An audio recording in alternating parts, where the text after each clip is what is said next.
Like a Bloody Monkey by Maurizio Caduto. Title up on black screen. Inspired by true stories. Exterior beach, day. A boy, Kareem, 11 years old, walks briskly by the shore. He's naturally graceful and dresses with care. Neat shirt, tucked into pressed shorts, a rather girlish haircut. Tiny sand crabs run sideways and burrow. Title up, Malaysia, 1998. A group of Malay kids aged around 7 play a loud game of football on the sand. Ill-fitting old and torn t-shirts and shorts, typical kampong, traditional Malay village kids. Kareem stops a few meters away and with a soft voice calls out to one of the boys. Amir, balik sekarang. The boys stop playing and turn towards Kareem's voice. Amir's shoulders droop in exasperation, rolling his eyes while the others start mocking Kareem, mimicking him. Amir, balik sekarang. Amir, balik sekarang, Amir. As Amir drags his feet towards Kareem, Kareem stretches out a hand, pretending not to notice the mocking boys. Sipatlah sikit. Amir cringes. His friends laugh. Kids can be merciless. Seplaklah serik, seplaklah segrit, seplaklah segrit, Amir. Kareem grabs his hand and pulls him towards home. Jum. Abang Amir Jabu. Kareem and Amir walk hand in hand. As the boys' laughs fade away, Kareem looks at his brother and smiles. A cheeky smile spreads across Amir's face. He pulls his hand away and runs. First. Kareem laughs and then he runs after his little brother. Interior bedroom, day. Early morning light brightens up the bedroom. Zehra, Malay, mid-20s, wakes up. Next to her, Dave, late 40s, a white man, is still asleep. She whispers, Zehra, baby, are you awake? Dave mumbles something. He's sound asleep. She checks her mobile phone and then she ties her long black hair, wraps herself in a towel and walks to the bathroom. Exterior train station, day. Zehra waits for the train. Taller than most Asian women, she stands out in the crowd. She seems uncomfortable about it. Title up, Malaysia, 2015. Train enters the station. Zehra waits for the train doors to open, enters, and takes a seat. Interior train, day. 2 Indian men stare at her, occasionally chuckling as they whisper into each other's ears. Zehra tries to ignore them. As the train enters the next station, she stands and walks towards the door. Train stops, she gets out. Interior shopping mall, day. Zehra enters the mall through the back door, quickly walks through empty corridors. Shops begin to open for business. Interior cosmetics store, day. She enters and greets Lim, an older Chinese woman who's already busy behind the counter. Good morning, Lim. Hi, Zehra. A Malay customer waits outside the shop's locked doors. Zehra quickly unlocks them and welcomes him inside the shop. Good morning, sir. Can I help you? I need something from my wife. He looks at Zehra, hesitates, and seems uncomfortable. Zehra pretends not to notice. Does your wife like perfumes? Some makeup, perhaps? I don't know. Liam approaches them and gently touches Zehra's arm. Good morning, sir. Zehra, do you mind checking the new delivery, dear? Thank you. Sir, what can I help you with? Zehra leaves, tries to hide her embarrassment behind a smile. The man seems relieved. Yes, please. I want to get a gift for my wife's birthday. Sure. Let me show you something that might be right for her. It's a new product. We've just... Conversation fades as Liam walks away with the customer. Zehra checks behind the counter. Unsurprisingly, there are no new deliveries. She then carefully arranges cosmetics on a shelf, making things look good, works wonders on her mood. By the cash register. Liam wraps the package for the man. He pays and leaves. She then walks to Zehra, holding 2 cups of hot green tea. Looks at the shelves Zehra has arranged. Very nice. She offers the teacup. Zehra takes it. Lim, don't worry, dear. Some men are just like that. It's no one's fault. Her smile is sincere. Zehra smiles back, grateful. A Chinese woman enters the shop. Zehra places the cup on the counter, greets her, and leads her towards a shelf. Interior mall, day. The usual crowd of shoppers. Zehra takes the escalator to a lower floor. Her telephone rings. She picks it up. On the screen, a picture of her with Dave. Hey, baby. No, not too busy. Not yet. What about dancing? Sure, dinner first? Oh, I see. No, it's okay. See you tonight then. Hey, I miss you, Singh. Too late. He's already hung up. She puts the phone away and walks towards the food court. Interior mall food court, day. Zehra sits at a table with her friend Farah, mid-30s, a trans woman. They've just had lunch. And you don't feel, I don't know, a bit weird? Why? Don't look too good? No, I mean, yes, Shantique, it's just that, oh my, I think I'd be so embarrassed. Zehra giggles. Somehow she is embarrassed. It's okay, La. Wait till you see how men look at you. Farah sticks her chest out, caresses her breasts, visibly proud. Instead, Zehra feels like everyone is staring at them. I feel like Paula Anderson. Pamela. Farah shrugs her shoulders. Paula, Pamela, whatever. She sees Zehra take 2 pills from her purse and swallow them with water, hinting at her own breast. Those two will never give you anything like these two. You should try. Zehra is taken by surprise. What, who, me? Yes, you, La. Try. No, La, not for me. It's not that expensive. Zehra looks away. I don't know, Farah. I think if God wanted me to be like that, he would have made me like that. I think this is okay with God, but that... She pauses, looks for the right words inside her half-empty glass of lime juice. That's like trying to undo his creation, and that's sin. Farah smiles. Zehra suddenly realizes that she might have offended her friend. I'm sorry, Farah. I didn't mean... It's okay, La. You silly. Farah sees how uncomfortable Zehra is and changes the subject. How's Dave? Oh, he's fine. He was still asleep when I left. No joke. So you two are serious. It's been, what, 4 months? 3.5. Farah is excited by the news. Okay, La, 4 months. That's good. Very good.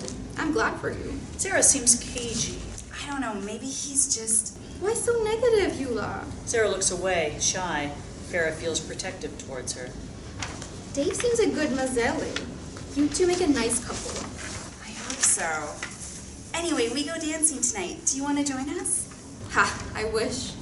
Tagbole sayang. Another time, okay? Farah leans down to pick up her purse. Lunch break is over, and she gets ready to leave. Hey, Sunday morning, the waterfall. We rented a van. Aziza is coming, and Samantha, with her new date. It's gonna be fun. My place, 8 o'clock. Bole? Of course. I can't wait to see the girls. It's been like forever. Farah stands, leans towards Zehra. A friendly warning. Don't stand me up, okay? You can bring Dave if you like. Thanks. He's always busy, though. Farah leaves. Zehra takes her phone, scrolls the directory. Dave's picture appears on the screen. She's about to make the call, then changes her mind and puts the phone away. Exterior parking lot, night. Zehra walks towards a car parked at the end of the parking lot, opens the car door and enters. Interior, exterior, Dave's car, night. Dave is in the driver's seat, dressed for the occasion. He looks good for a man in his late 40s. Clearly, life has been kind to him. A smile, a kiss. Nice dress. You look pretty. Thank you, baby. You too. Very handsome. He smiles, starts the car, and drives out of the parking lot. How's your day? Oh, you know, Saturday. Busy. Zehra takes Dave's hand in hers. I had lunch with Farah. Oh, Farah. How's she doing? She's fine. Very happy about her breast implants. Dave focuses on the road, mildly interested in the topic. Cool. I'm glad it went well. You should see them. They're big. Men will love that. A moment of silence. Would you like me to do that? Dave keeps his eyes on the road. Do what? Breast implants. Would you like me to do that for you? Dave looks at her, smiles. You're just fine the way you are, baby. Zehra looks away, visibly pleased by his answer. She leans on his shoulder, caresses his leg. The car joins a highway. Traffic is light. Dave takes her hand and places it between his legs. She can feel his heart on. Dave opens his pants. She starts masturbating him. He puts his hand on her head and gently pushes her head down. She hesitates. Here, baby? What if they see us? They who? There's nobody. The police. There are cameras up there on the lamppost. They can see everything. You know what happens to me if they find out? Dave chuckles, teases her. Come on, cameras? Don't tell me you believe those legends. Anyway, nothing has ever happened to you, right? Zehra doesn't reply, visibly annoyed. Dave spots an exit and quickly takes it. Okay. Car turns into a service road. Where are you going? Hold on. A few hundred meters later, they came to a dead end. Before them, the thick vegetation of a tropical forest, branches and leaves swaying in the night breeze. What are we doing here? Well, There are no cameras here. Zehra looks around. She's tense. Baby, let's go away. Why? This place is perfect. Zehra feels increasingly uncomfortable, nervously stares into the darkness surrounding them. Saying it's not safe here. Evil comes out of the trees at night. Dave doesn't seem to care. Oh boy, you believe this too? Those are Kampung stories. Hey, I grew up in the Kampung, okay? Her stiff body language makes it clear she doesn't appreciate his comments and attitude. Dave concedes defeat. Okay, baby. I'm sorry. Can we go now? He caresses her long hair, sees a nervous smile on her face. Please? Right away, ma'am. Dave starts the engine. And I'm sure the cops behind those cameras are asleep by now. A half-suppressed laugh. She slaps him gently on his leg. For reasons she can't explain, she just can't say no to him. Bastard. Dave chuckles. She lets him push her head down and takes him in her mouth. He drives off. Exterior club night. People chat and drink outside the club. Zehra and Dave make their way through the crowd and enter. Interior club night. By the bar. A man, 30, with clean-shaved head and wearing a red jacket, sits by the bar. He fishes out a cigarette from his pocket and notices something on his hand. He takes a few napkins from the tray and wipes it off. Then he lights up the cigarette. The man's body language is controlled and economical. Points at a bottle of vodka next to the bartender. Mate. His small, rounded sunglasses look like empty orbits. Through them, he stares into the main hall at the dance floor. On the dance floor. The place is packed. The dance floor is vibrant with dancing patrons. Among them, Zehra and Dave are having fun. By the bar, the shaved-head man looks intently at the dance floor. Then he gulps down his drink and leaves. On the dance floor, people dance to the loud music. Everyone's having a good time. Someone yells. Hey, police! The thumping music stops abruptly. The white lights come on, blinding the club patrons for a moment. 10 policemen swarm into the club. Authoritative voices. Borete, police, Jankan Bagarak! Some make a run for the back exit, but that door is blocked by 5 more policemen guarding the way out. Zehra is scared. Dave holds her hand while trying to figure out what's happening. Form a line. You, get in line. Get your IDs out, quickly. Some kind of order is finally achieved. A line snakes around the club across the dance floor. Inspector Umar and Inspector Idris check patrons by IDs. One by one, patrons are let out by 2 policemen at the door. As they open the door, a well-dressed man grabs a girl, throws her at a nearby policeman, and makes a run for it. What the fuck? Stop him! The 2 policemen at the main entrance tackle him to the floor and start beating him up with frightening ferocity, whimpering fear among the patrons. Everyone, stay where you are. The 2 policemen drag the now unconscious, bleeding man out to a truck waiting outside. Dave squeezes the agitated Zehra's hand, whispers something reassuring in her ear. She tries to calm down.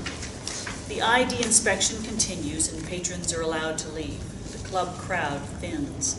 It's Zehra's turn. Reluctantly, she hands over her ID. Inspector Umar takes one look at her ID, does a double take, and looks her up and down. Zehra is visibly uncomfortable, looks away.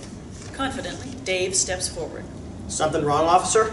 The inspector casts him an unfriendly look. What business is it of yours, mister? Takes Dave's passport from his hand and inspects it. Mr. Lagorio. You work here, I see. What do you do, sir? Dave answers confidently. I'm a pilot, sir. That's a good job. You want to keep that job, right? You like it here, is it? Umar stares at him coldly. Dave is taken aback by Umar's threat, his confidence faltering. Yes, sir. Then he hands Dave's passport to Inspector Idris, who puts it away. Umar talks to Idris, but for Dave to hear. A pilot. Pilots are trained to keep cool, is it? Am I right, Mr. Lagoria? Dave's worried. Yes, sir. That's correct. I hope they gave you good training, sir. Umar takes his time, then, pointing at Zehra, Mr. Lagoria, are you with this person? Dave hesitates, looks at Zehra, then steps away from her. I actually, sir, not really. No. Zehra stares at him. She can't believe what she just heard. Umar takes Dave's passport from Idris, hands it to Dave with a sly grin, and dismisses him, nodding towards the door. You are free to go, Mr. Lagoria. Fly safe. Dave takes his passport with a quiet murmur of thanks, and he quickly leaves without turning back. Humiliated, Zehra watches him leave. She's furious. Inspector Umar shows her ID to Inspector Idris. Idris peers at it, looks Zehra up and down. Kareem, My name is Sarah. He smiles sarcastically, goes back to inspecting the IDs of the other patrons. Inspector Umar takes Zehra by the arm. Come with me, Karim. Zehra follows him, scared, to a more private corner. Karim, cross-dressing is a serious offense, you know. You are going to jail for this. Section 66. Up to 6 months. Zehra shakes with fear, avoids his eyes. But I hope there's another way, so I don't have to arrest you. He leans forward to look into her eyes. Any idea, Karim? Umar insists on Zehra's male name. She tries to ignore him. See, Karim, my guys are working late tonight because of you. You could at least buy them a coffee, bullet. Zehra looks at him, hopeful. Is 30 ringgit okay? Inspector Umar chuckles. Karim, 30 ringgits doesn't even buy much coffee, huh? It's all I have. Then you shouldn't go dancing and get caught. What you do is against Islam, not just against the law. Zehra feels lost, helpless. Can you please help me, Abang? He leans towards her ear to whisper something. As he whispers, he caresses her ass. Outraged, Zehra punches him, breaking his nose. He staggers back, bent over, covers his bleeding nose. Shocked silence in the club. Idris tases Zehra from behind, takes his baton out as she falls to the floor, screams and random curses from the crowd. You hit ladies too? Cowards! Idris hesitates, then handcuffs her instead. They drag Zehra half unconscious out of the club. Interior, shaved head man's apartment, living room, day. The apartment furnishing is basic and somewhat impersonal. The shaved head man seen in the club finishes his ab reps. He looks toned, not bulked up. His t-shirt reveals a tattoo on both of his forearms, a Chris knife with snakes as blade. He walks into the kitchen, doorbell rings. Exterior apartment balcony, day. The man ignores the doorbell and walks outside onto the small balcony, a cold drink in his hand, and sits in one of the chairs. Doorbell rings again. It's noisy, cars honking, people screaming, the sound of the neighbor clearing his throat and spitting. The doorbell stops. Interior, outside courtroom, day. A few people sit outside the courtroom door, all awaiting trial, watched over by the guards. Super. The Malaysian Syria criminal enactment imposes a prison sentence of up to a maximum of 6 months or a fine of up to 1,000 rupees on Muslim men who dress or pose as women. The door opens. Guard 1 walks out of the courtroom holding Zehra by the elbow, makes her sit on a bench next to 2 trans women, Sheila, 40s, and Mona, 30s. Guard 2 keeps an eye on them. As Guard 1 walks towards an office, Sheila starts a casual conversation with Zehra. How much did you get? 1 ringgit. For cross-dressing? It can't be. I broke Umar's nose. No joke. Well done, that pig. Zehra doesn't react. Yeah, that he is. But now you better keep a low profile, okay? That attitude of yours can get you into serious trouble. Zehra looks nervous. You'll be fine. Just find someone who can protect you and keep him happy. Zehra stares at her, outraged. Her eyes tear up in anger. That's the way it is, dear. Guard 1 returns, nods to the waiting guard, then to Zehra. John! Zehra returns to Sheila with fear in her eyes. What about us? Different prison. Guard 1 takes Zehra's elbow. Reluctantly, Zehra stands. Find someone quick. Interior overnight cell room, day. Zehra sits crouched on the bed, her back against the wall. She still looks pretty, even in inmate uniform. From cells on either side of Zehra's, inmates make suggestive sexual action with their tongues. Others show disgust. A prison guard opens her cell gate.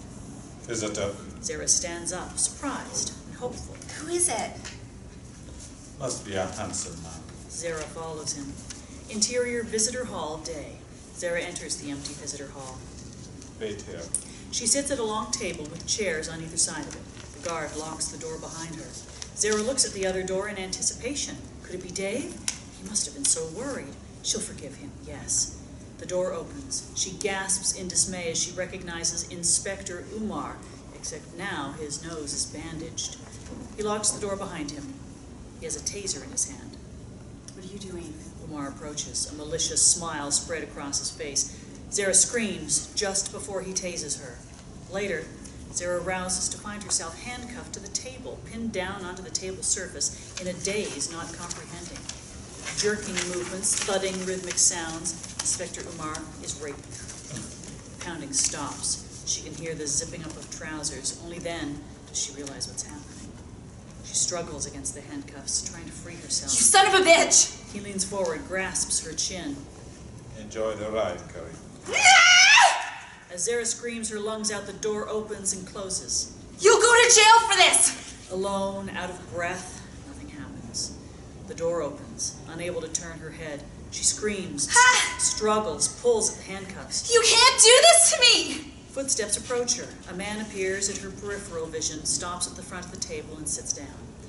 It's the warden, mid-50s, manicured fingernails, and a practical, cold bearing. Good morning. Inmate 3701. How are you today? Who the hell are you? I'm the warden of this prison. Oh yes, then a fucking policeman just raped me in your prison! Watch your language. My language? Get me out of these fucking handcuffs right now! Zehra pulls at the handcuffs again, angry and frustrated. The warden looks conspicuously attacked. Did you hear me? I want to talk to my lawyer! She stares into his eyes defiantly. The warden holds her stare, takes his time. I am thinking. His cold calm frightens her. Something's wrong. He's playing with her. Zehra stops, pulling at the handcuffs. Today's your first day here. How are you going to last a year? Faced with the harsh reality, Zehra surrenders. Her voice lowered to little more than a murmur. Please help me. I could. She tries to hold back her tears. I will be nice to you. I don't want anything from you. Zehra looks at him, confounded and grateful. Thank you. Thank you. But there are those who might. Words like a punch in the stomach. Rage takes hold of her. What? No! She struggles again with the handcuffs. I will not do it! Fuck you! The warden's demeanor doesn't change one bit. I thought you might say that. He makes a signal with his hand. 2 Indian inmates, Menni and Reuben, shuffle into view. So, I asked these 2 gentlemen here to help you reconsider. Zehra struggles with the cuffs. No! No, you can't do this! No bruises. Yes, boss. Ah! Screams and the warden walks away. You won't get away with this, you fucking asshole son of a bitch! Zehra is alone with the 2 men. She bursts into tears. Menni touches her butt. Please, don't do this, please! The 2 inmates start a conversation, ignoring Zehra's plea. I'll fuck her first. No problem, bro. I'm not going to stick my dick where that cop put his. Please, I beg you, don't do this. Suit yourself. Come here, Fondant. Please, don't, please. She closes her eyes. Exterior on the beach, day, flashback. Bright sunlight pokes through an overcast sky. By the shore, tiny sand crabs run sideways and burrow. Open your mouth, darling. End of flashback. Interior, shaved head man's apartment hallway, day. The shaved head man walks down the hallway. A young blonde woman awaits for the elevator. She carries 2 grocery bags. Her son, a toddler, sits in the baby stroller. Doors open. The man helps her and the child get inside. There's no room for him. He leans toward the floor panel. Oh, thank you. Last floor, please. The man presses the button. Doors close. He takes the stairs. Interior, warden's office, day. A resigned Zehra sits in a chair opposite the warden. Behind her, Hafiz, 30, a prison guard, stands to attention. Razel, 50, a higher-ranking prison guard, sits in a chair. I need cleansers, face wash, body wash, shampoo. The warden waves her away. Hafiz will take care of it. Zehra looks up, defiant, and continues anyway. And moisturizers, toner, foundation. The warden stares back, leveling. I said give the list to Hafiz. Zehra turns to Hafiz. Wax for my legs, condoms, hormones if you don't want me to grow a fucking beard. I said. And lubricant for my ass. The warden slams his palm on the desk, cutting off her last line, rattling things on the desk. Zehra shuts up. I won't tolerate this attitude. Sitting in my office is more than you deserve. You are a monster. An insult to all good Muslims. Good Muslims like you. Don't test my patience. We're done. Hafiz takes Zehra's elbow. Zehra pulls her elbow away. Raphael walks out after them. Raphael stops on the door and turns to the warden. Put Menni in charge. I don't want some Bodo to screw this up. Raphael nods and walks out of the office. Interior corridor to Zehra's cell, day. Raphael and Hafiz escort Zehra along the corridor. After a few empty cells, they stop. Hafiz opens the cell gate. Interior to Zehra's cell, day. Zehra enters, looks at the empty walls. It's a tiny cell, and yet she feels lost. She sits on the bed, hugs her own legs. Outside Zehra's cell, Hafiz locks the cell gate. Get her some curtains. Interior prison mess hall, day. It's loud but organized in the mess hall. Inmates queue at the food counter, carrying their own trays. Zehra hesitates at the entrance. The tip of his baton, Raphael pushes her from behind, into the hall. She picks up a tray and walks to the food line. The inmates in the line stare her down. The kitchen staff slops the food onto her tray. Trying to avoid the stares, she scans the room for an empty table, sees one, heads toward it. Inmate Raj pats the empty seat next to him. Come here, baby. Zehra ignores him, continues walking slowly towards the empty table. Inmates burst out laughing. Hey, bitch. Are you deaf? Roar of laughter. She continues walking. He gets up. I'll show you how. Raphael's baton presses down the inmate's shoulder. Sit down. Raj is afraid of Raphael. He obediently sits. Shorty, a small Indian man, leans over to him. I bet the astral wants to fuck her first. Raphael doesn't speak to Neil. Nevertheless, he sticks his baton into Shorty's tray, twists it into the food. What did you say? Nothing, boss, nothing. But we don't. Raphael looks around, tension rising. Guards tense up, hands nervously holding tasers, batons, guns. Zehra stands, rooted on the spot, terrified. Inmates closer to her whispered insults and threats. Interior prison mess hall later. The prison cleaning staff mops the floor. Chairs are upside down on the tables. Zehra eats alone. Interior Zehra's prison cell, night. Curtains drawn over the cell gate. Toiletries arranged neatly on the table. Zehra combs her hair, looking into a mirror. Interior mother's bedroom, night, flashback. A younger Zehra sits on an old dresser, combs her hair in front of the mirror. She shares the bedroom with her mother.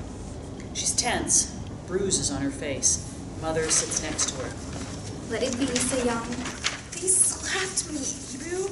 Patience. Zehra is angry, struggles to hold her tears. They called me a faggot. Shh! Don't talk like that. You must understand. People are not bad, but they get confused. Oh yes, I'll show them. Don't say that. And don't tell Amir. He's so hot-tempered. He'll get into trouble for you. I'm not gonna put up with this. Pride is a sin, Sayang. We are humble, compassionate people. We don't fight. We surrender to God's will. It's not fair. Her hand is clenched into a fist. Mother takes it into hers.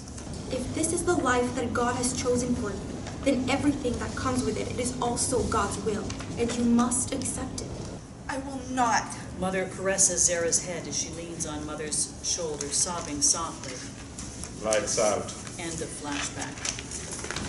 Interior Zehra's prison cell, night. Zehra lies in her bed, stares at the ceiling. The room plunges into darkness. Interior Menni's prison cell, night. Menni is sound asleep in his bunk when 3 armed prison guards pull him roughly out of bed and handcuff him. He protests, but one of the guards hits him with a baton. They drag him out of the cell and along the tier. Interior laundry room, night. The guards drag him into the laundry room where 2 more guards hold down a dripping, wet, terrified Reuben over a tub of water. Raphael oversees the assault.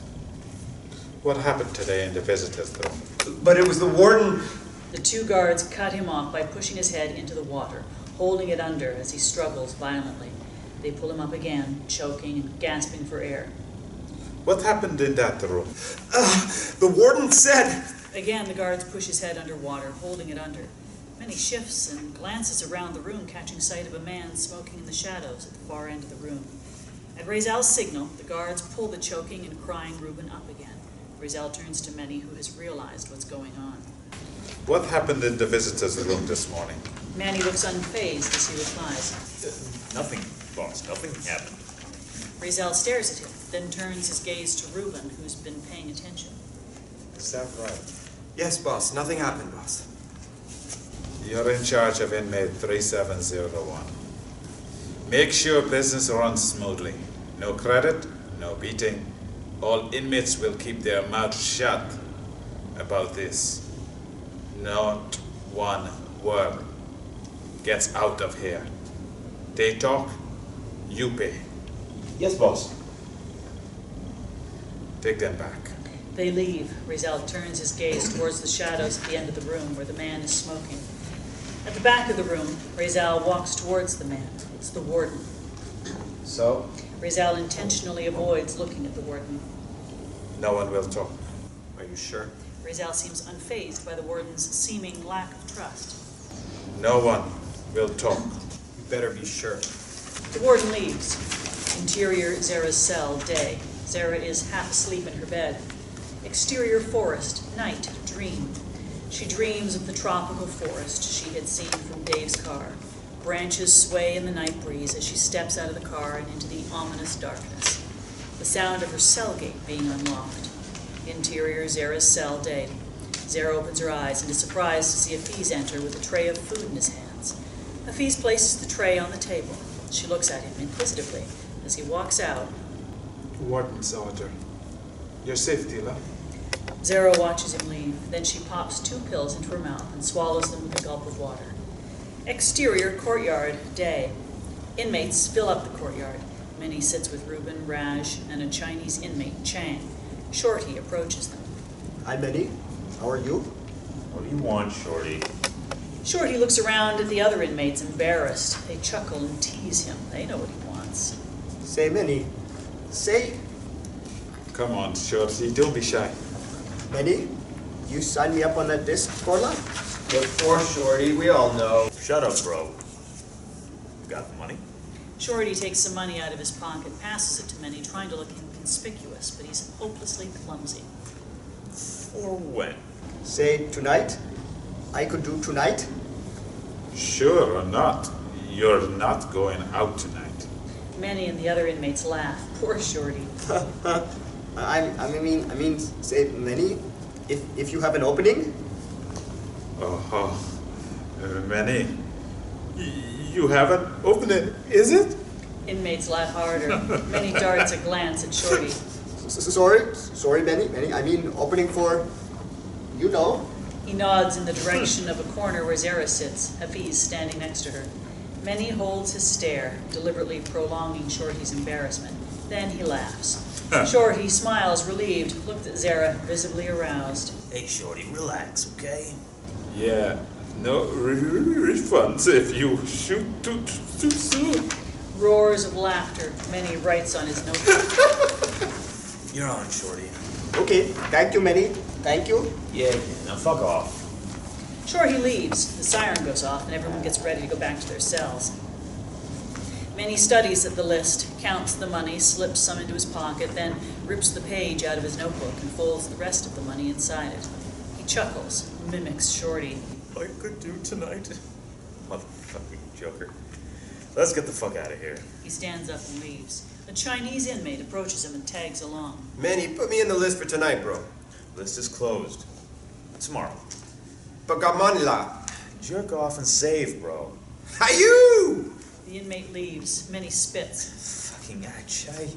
He approaches a guard. List and money swiftly change hands. The guard enters the building. Menni joins the other inmates. Interior, main tier, day. The guard walks through the main corridor, walks towards the next gate where Hafiz is chatting with the guard in charge. He passes the folded paper and money on to Hafiz.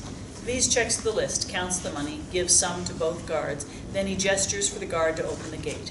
The guard opens it and Hafiz enters the next tier. Interior, outside Zehra's prison cell, day. Hafiz approaches Zehra's cell with a Chinese inmate, unlocks the cell gate and ushers the inmate in. The man disappears behind the curtains. Hafiz locks the gate, takes a seat and waits. He looks at the curtains, trying to get a glimpse of what happens inside. Exterior, beach, day, flashback. Kareem walks on the beach, shields his eyes from the sun. Interior holding room, day. Zehra sits opposite her lawyer, Jensen, late 30s, Chinese. He pushes a few documents in front of her. I need you to sign here and here. We are going to appeal against the sentence. The hearing should be pretty soon. Zehra stares at the documents and then at him, incredulously. Did you listen to what I said? I did. And I understand. What's happening is horrible. But what? Are you not going to do anything about it? I can't. I don't care. I want a doctor to examine me. You'll get all the proof you need to build a case. Jensen changes tack, pushes the papers aside. Do you know how dangerous that is? Why? Times have changed. We don't live in the forest anymore. Silence. Okay. Robert Tail Ben Hawk. Zehra looks away, irritated. Clearly, she doesn't remember. Smart young guy. Brought in by the police for questioning. Dies on the same day during interrogation. Jensen hopes for Zehra's reaction, but sees none. Official version. He jumped out the window. Suicide. Jensen deliberately pauses. As deliberately, she ignores him. Suicide? The guy had a good job, Zehra. He was getting married the next day. They were expecting their first child. Zehra grows impatient. The autopsy showed that he was strangled, but they couldn't bring it to court. The forensic doctor was threatened and refused to testify. Oh, and this happened just a few years ago, mind you. He lets his words sink in. Zehra remains undaunted.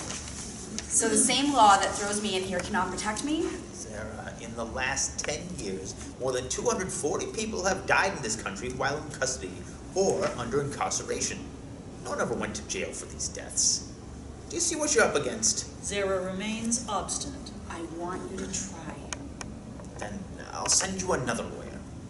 I'm your friend. I will not help you get yourself killed. I want justice, Jensen. Listen to me. Let's focus on the existing charges. Article 66, an assault of a public officer. He tries to engage her, but Zehra doesn't even look at him. You have no previous criminal record. I'm going to ask for a reduction of the sentence. You might even get out on bail. Zehra looks at him now, perhaps tempted by the offer. The lawyer can see the change in her attitude. You could leave this place. Go back to your life.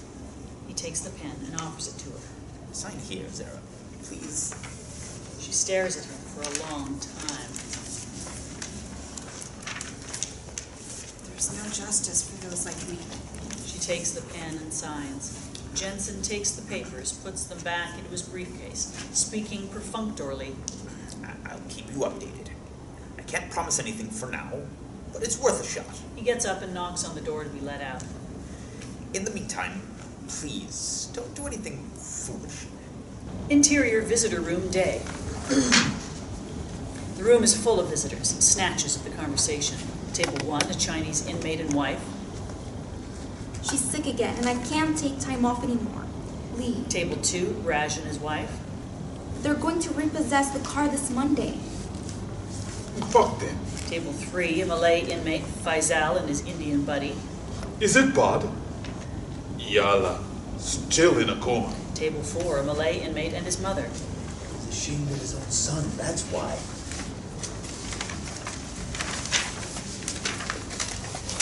No, Sayen. Your father, he... Table 3, Faisal and buddy.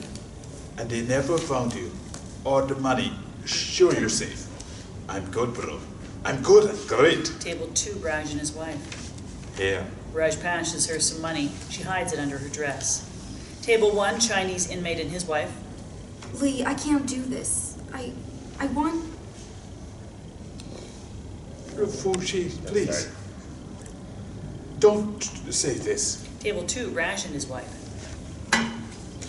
Didn't I tell you not to worry? Eh? Didn't I? Table 3, Faisal and buddy. Yalla. Pity you in here, bro. Faisal leans over and speaks conspiratorially. Bro, actually, we are having fun here too. How come? They brought in a pandon. Pretty want some more. No joke. A pandon? You son of a gun! Spit it out. Tell you, bro, it's...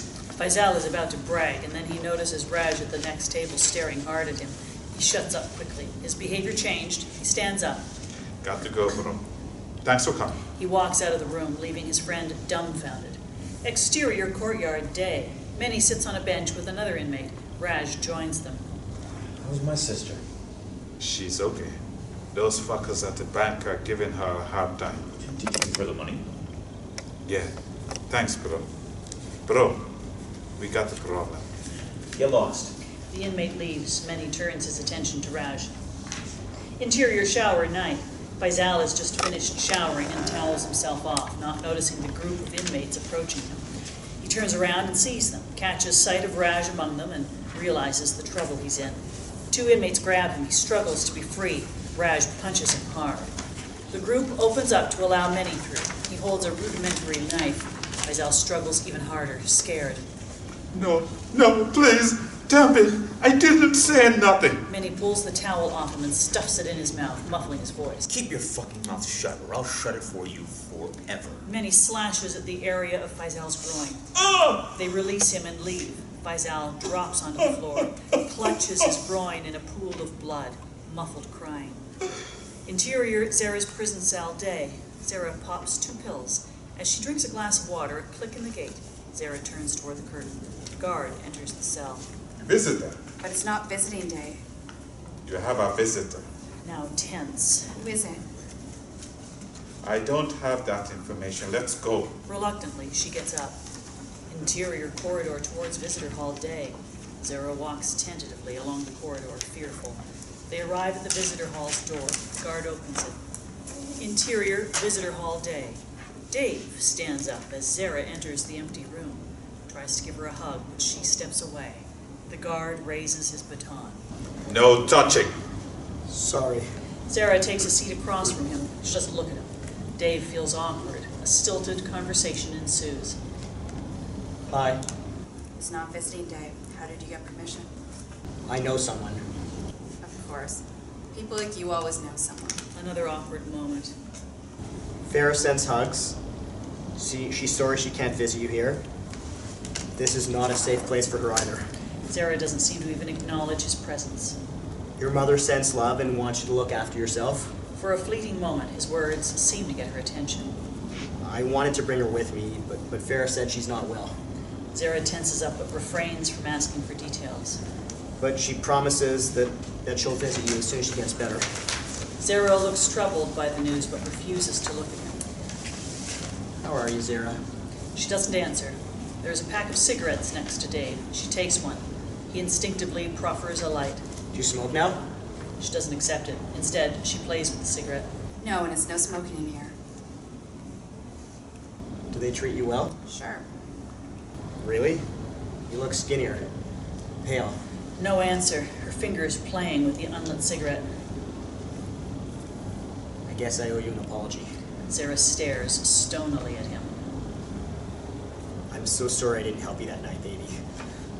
I mean, that night. Maybe things would be different now if I had stayed. She continues staring, her anger mounting. I know it's too late now. I want you to know that I understand what you're going through. She crumples the cigarette between her fingers. You understand. Aware that the guard is a few meters away, Zehra tries to contain her anger. But you don't. You are not me, and you never had to become a whore to survive in this shithole like this. Dave is taken aback. Understand? What do you understand, Dave? Tell me. He gets angry. What? What? Sons of bitches. Zehra bites her lips, regrets having spoken. You have rights. I will talk to my lawyer, and... Nervous, Zehra glances at the guard. No, you will not talk to anyone. Forget what I just said. Instead, Dave carries on, not listening to Zehra. Bloody bastards. I will sue them. Zehra slams her hands on the table. No, you will not. She stops, regains control of herself, lowers her voice. I want to live, okay? Get it? Zehra glares at the stunned Dave. He lowers his voice. Sarah, we can contact human rights agencies. Talk to the papers. Zehra looks at him, level, cold. What do you know about human rights, Dave? You talk about that all the time. Did you have to fight for yours? No. You just got them for free. Her words hit him hard. He lowers his head. This is not one of those fucking crusades you fight from your living room. I'm sorry. Zehra looks at him, waiting for him to finish his sentence, but he can't. Why did you come here, Dave? Really? Because you love me, or just to feel better about yourself? Sarah, how can I help you? Zehra looks away, stares at the table where she'd been raped on her first day. Flashback, without audio. Details of Zehra being raped by Inspector Umar, her hands struggling against the cuffs, the tears streaming down her cheeks, her fingers clenching into a fist. End flashback. She gets up, tosses the crumpled cigarette onto the table. You really want to help Dave? Get the fuck out of my life. She leaves. Interior, Zehra's prison tier, day. Hafiz's chair outside the drawn curtains is empty. Sound of a man grunting heavily. Interior, toilet stall, day. Locked inside the bathroom, Hafiz jerks off, grunting heavily. A knock on the door catches him off guard. Embarrassed, he tries to hide the fact. Yes. Outside the toilet stall, Raphael stands by the door Warden is waiting for you. and leaves. Inside the toilet stall, Hafiz scrambles to zip up. Okay, come in, boss. Interior Warden's office, day. The warden sits behind his desk, bent over some work. A knock on the door. Come in.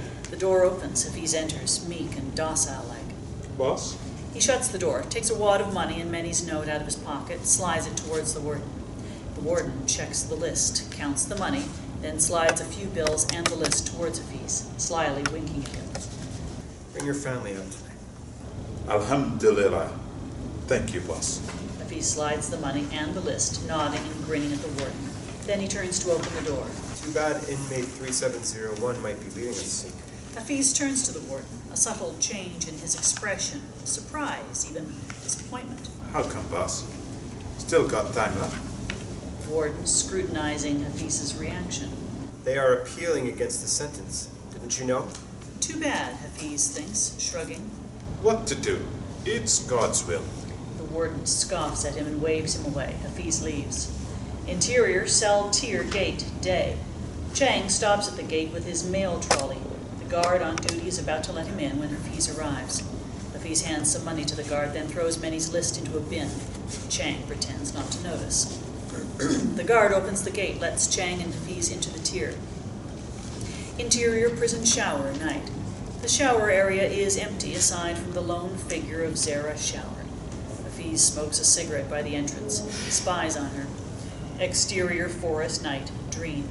The dark, thick vegetation of tropical forest at night. Branches and leaves sway ominously in the night breeze. Interior, Zehra's prison cell, night. Zehra is asleep in her bed. Exterior, forest, night, dream. Bare feet walk on decaying leaves, sounds of twigs breaking. Interior, Zehra's prison cell, night. Zehra's eyes fly open at a sound just outside her cell. She holds her breath, listens, same sound again. She gets up, pushes the curtain aside, and finds the cell door slightly open. She's taken aback. Hello? All is quiet. She tentatively opens the door wider. Hello? Guards? She steps outside, looks around. The chair at the end of the tier is empty. She hesitates. Then she walks tentatively toward the end of the corridor. Interior, Zehra's cell, corridor, night. She squints to get better vision, but still nothing. Guards? She steps quietly toward the end of the tier and finds the gate there ajar.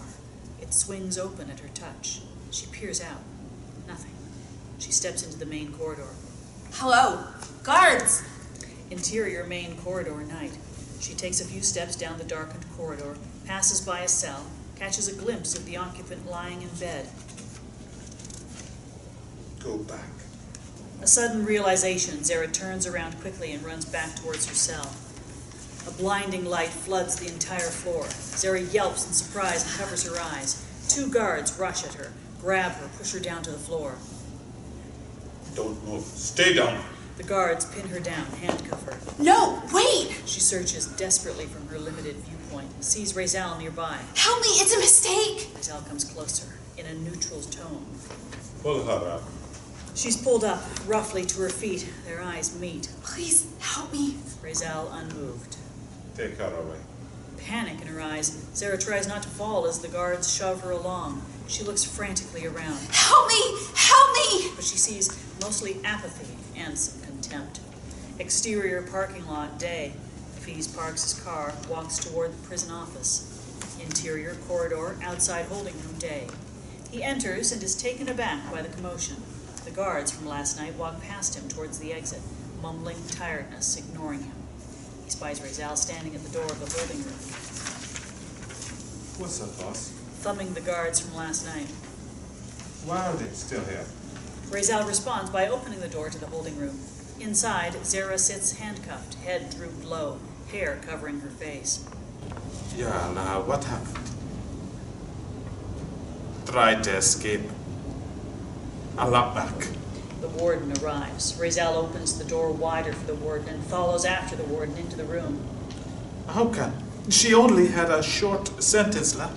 Hafiz tries to enter as well, but the door slams shut on his bewildered face.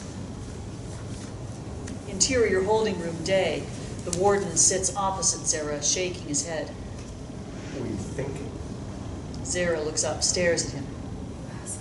The warden raises his brows, looks at Raphael. Did you hear that?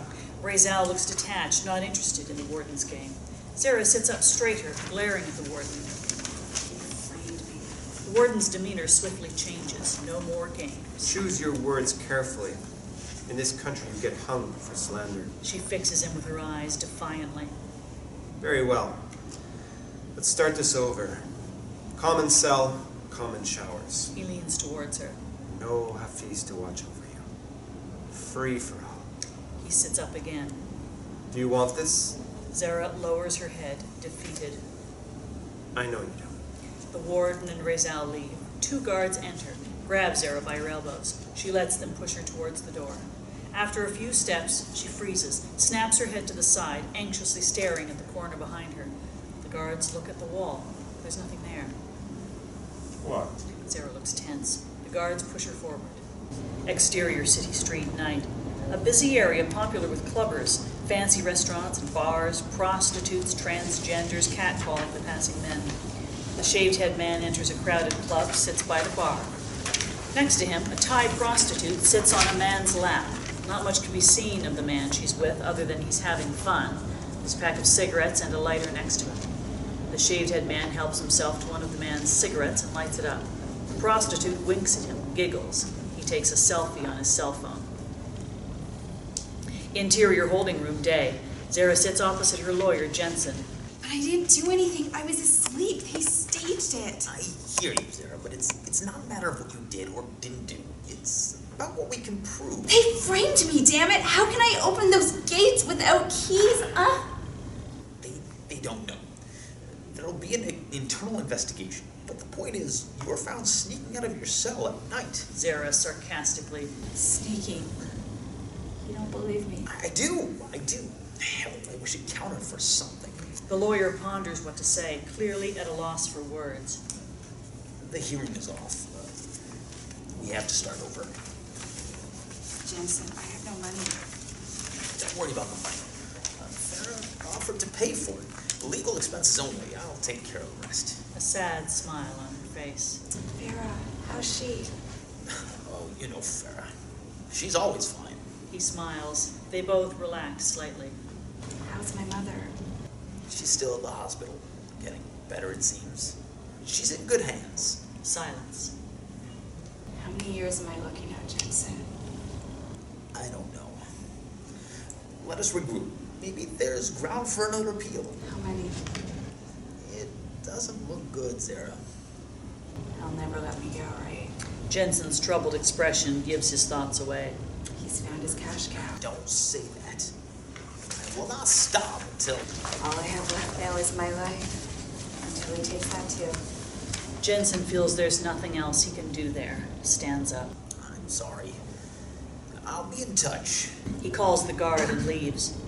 Disheartened, Zehra leans back. A weird feeling. She slowly leans to look under the table. There's something under it. Anxiously, she leans lower, holding her breath. The guard's hand on her shoulder brings her back to reality. Interior Zehra's prison cell tier, day. Title up, a few months later. Chang pushes the mail trolley down the tier. He pauses at the cells, hands over mail. Small packages quickly change hands. Interior Zehra's prison cell, day. Zehra sits on the bed. Chang stops by her gate. Mail. His voice startles her. She stands and walks to the gate. Prison time and abuses haven't changed her appearance. She's still pretty, but she looks tense. Zehra takes the letter. Chang leaves. She opens the letter and sobs quietly as she reads. Interior, mother's bedroom. day. Mother lies dead in her bed. 2 women, their hair covered in white shawls, sit next to the body, weeping softly. Exterior main gate, day. Inmates gather by the fence as the gate opens to let in a van transporting prisoners. A dozen handcuffed men alight. Armed guards keep an eye on them. Among them is Peter, a white man in his 50s. They walk towards the main door, past the warden and Raphael. I don't want him touched. Tell Menni. He's a journalist. We don't need that kind of publicity. Raphael listens, emotionless. Single cell, and no contact with inmate 3701. Zehra follows the foreigner with keen interest, standing by her side. Hafiz can see that. Not a good idea. Interior, main tier, corridor, day. Inmates are being escorted to their cells. Zehra follows them. Hafiz walks next to her. He chats with a guard. They pass by the journalist's cell. As Zehra sees Peter, she can't help but stop by the gate of his cell and look at him. Hafiz fails to notice it, engrossed as he is in his conversation. Startled by the sadness in her eyes, Peter moves closer. Hi. I'm Peter. Before he can finish his sentence, Hafiz rushes back, grabs Zehra by her arm, and pulls her away. Peter watches them walking away, puzzled, intrigued. Along the corridor, Hafiz is upset, scared. You want trouble? Yes, I don't. Zehra gets angry. I'm already in trouble. Why you so Buddha? You got protection, easy life. Adjust it. Zehra doesn't reply. Hafiz depresses her. Want to go back to your family, huh? She doesn't listen, allows him to push her forward, listless. Exterior courtyard, day. The courtyard is full of inmates. Peter takes a stroll around, sits on a bench. Slightly separated from the crowd, Zehra sits under a tree, Hafiz hovering nearby. Zehra and the journalist's eyes meet. She turns her head to the side, deliberately. Peter follows her line of sight, sees movements of inmates trying to look inconspicuous. One by one, he sees them walk to Menni, money discreetly changing hands. Menni writes in his notebook. They leave. Chang approaches, sits next to Peter, makes himself comfortable, then turns to the journalist. Cigarettes? I don't have any. I know. I ask if you want to buy, Ma. 1 pack, $50. I don't smoke. Oh, smoke. So, $50. They gave me soap for free. I only want 4 months, Ken. 4 months? They don't tell you that. Doesn't matter. I'm out in 2. What you need? Toothbrush? Cigarettes, phone cards? Got. $50. Chang doesn't get the joke, stares blankly, carries on. Ecstasy. Ice? Got. Look for Chang, okay? Name? Chang. Chang waits for a sign of interest, sees that Peter looks at Zehra and that she looks at him too. Chang nods towards her. Condom? Got. What's the story with her? Story? You fuck her, Ma. You mean inmates pay to fuck her? Chang stiffens, his demeanor changes. So this is what that's all about. Peter points at Menni's group. They're staring at Chang. I don't know. I just sell only, Ma. I can pay you well if you tell me what's going on here. US dollars. Chang stares at him expressionless, stands up and leaves. The journalist looks at Zehra again, then stands up and casually walks toward Menni's group, sits next to them. Hey, how you guys doing? Okay, boss. What do you want? How about some action? Menni ignores him. Menni, right? Add my name to your list for tonight, okay? It's Peter. I know who you are. Cool. So tonight, What's up tonight? or tomorrow, add me to your list for tomorrow. What list? Hey, come on, mate. Don't I get to fuck too? Yeah, you can fuck all right, but you ain't gonna fuck me. What are you afraid of? Menni and the other inmates stand up and leave. The journalist follows Menni's every move and sees him pass paper and money to a guard. Then he looks at Zehra. She's still staring at him. Hafiz notices it and shakes his head disapprovingly. Interior, Warden's office, day. The warden looks outside the window. So, inmate 3701 is trying to make contact with the Masali. He turns. Hafiz stands by the desk. Yes, boss. Correct, boss. That you must avoid at all cost. You did well. Hafiz smiles sheepishly. Makasi, boss. You can go now. Meek and docile as always, Hafiz leaves. Interior, Zehra's cell, night. The cell gate opens. 2 guards enter, handcuff Zehra. What's this? The guards push her outside the cell. Interior, tier outside Zehra's cell, night. As the guards make her walk along the corridor. Where are you taking me? At the gate, the guard opens it and lets them into the main corridor. The gate is locked behind them. Interior, main, tier, night.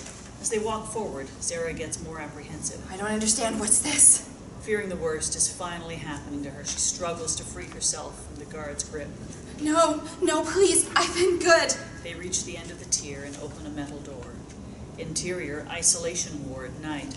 The guards lead Zehra down a dimly lit staircase at the end of which the warden awaits. The corridor is lined with doors. Zehra is terrified. What's happening? What have I done? The warden nods to the guard. The guard opens one of the doors and pushes Zehra towards it.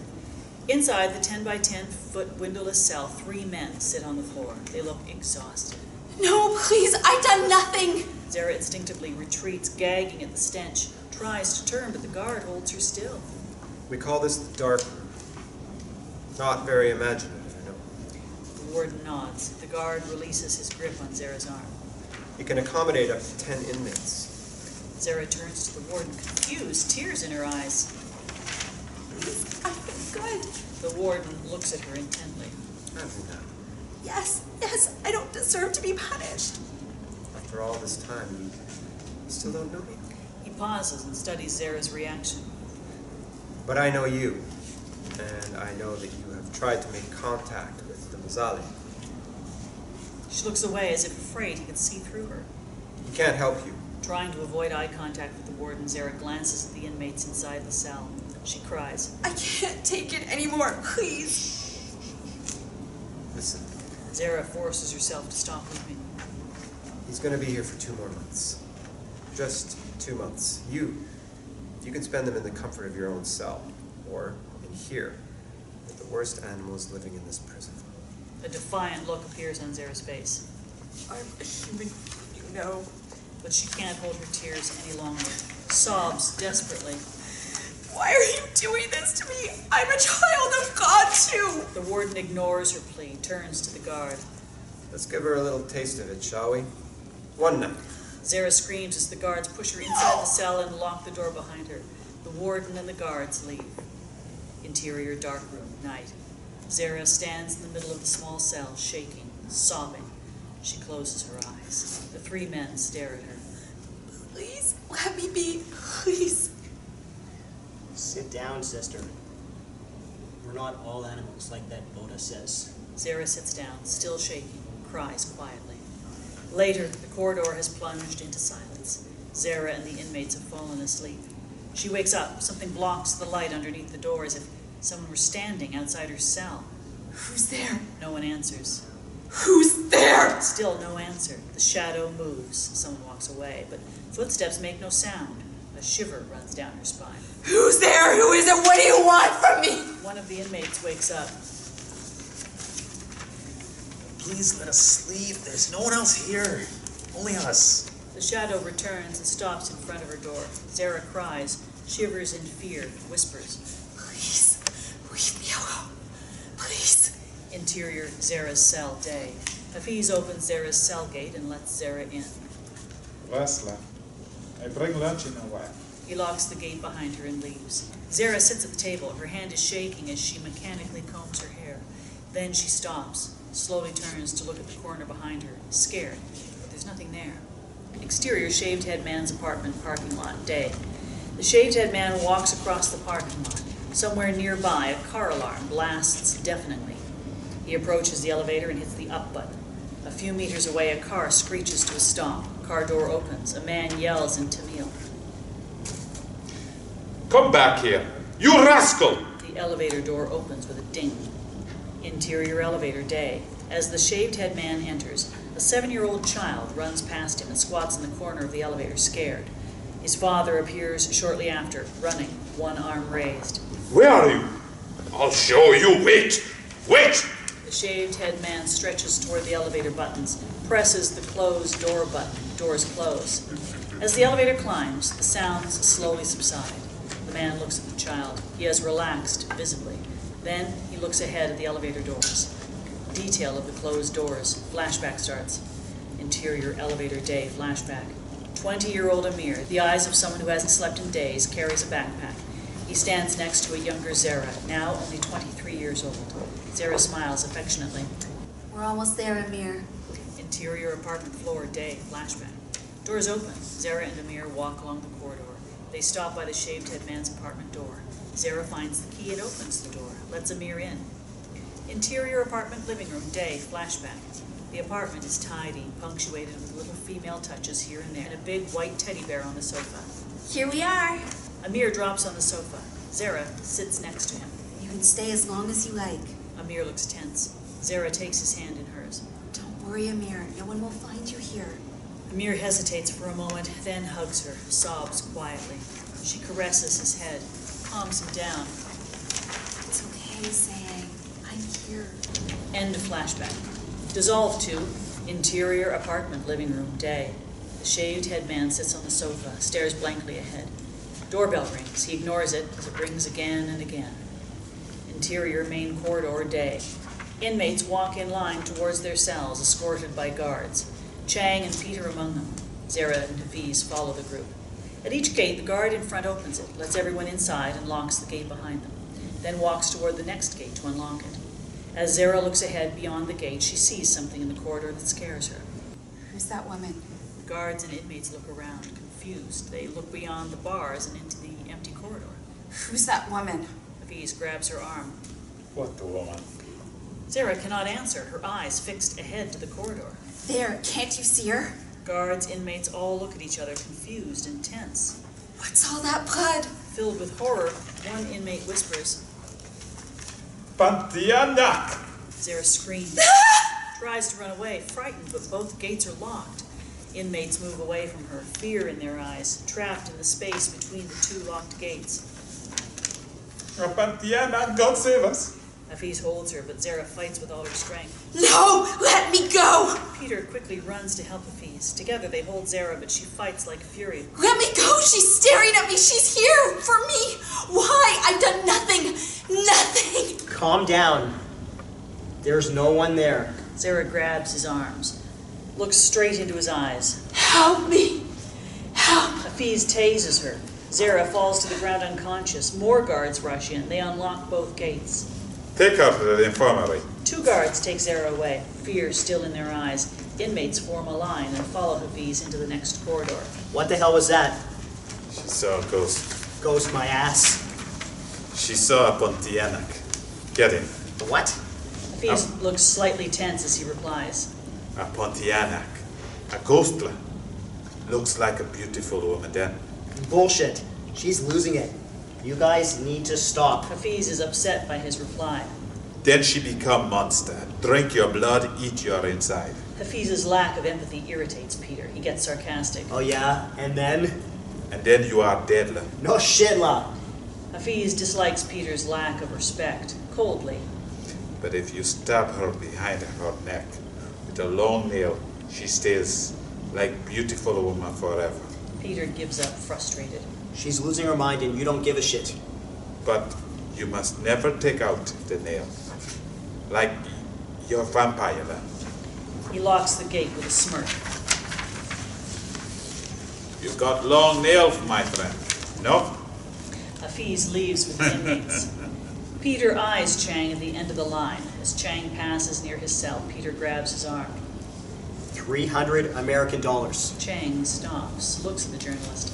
Peter nods at him to confirm his offer. Chang pulls his arm away and leaves. Interior infirmary night. The infirmary is dimly lit by the moonlight. Zehra lies unconscious, strapped to the bed, a plaster on her arm over the sedative injection she's received. Zehra slowly opens her eyes. She can't see the whole room. Lifting her head as much as she can, she looks at the foot of her bed and then around her. The room is empty. Still, that unnerving feeling of not being alone. Zehra slowly turns her head to her side and up. The ghost of a woman, clad in a white nightgown, stands by the head of her bed, her face hidden behind long, dark hair. Zehra can't scream. Horrified, she watches helplessly as the woman ghost sits next to her and lies by her side. The ghost overlaps Zehra's body with its own. She passes out. Exterior beach, day, dream sequence.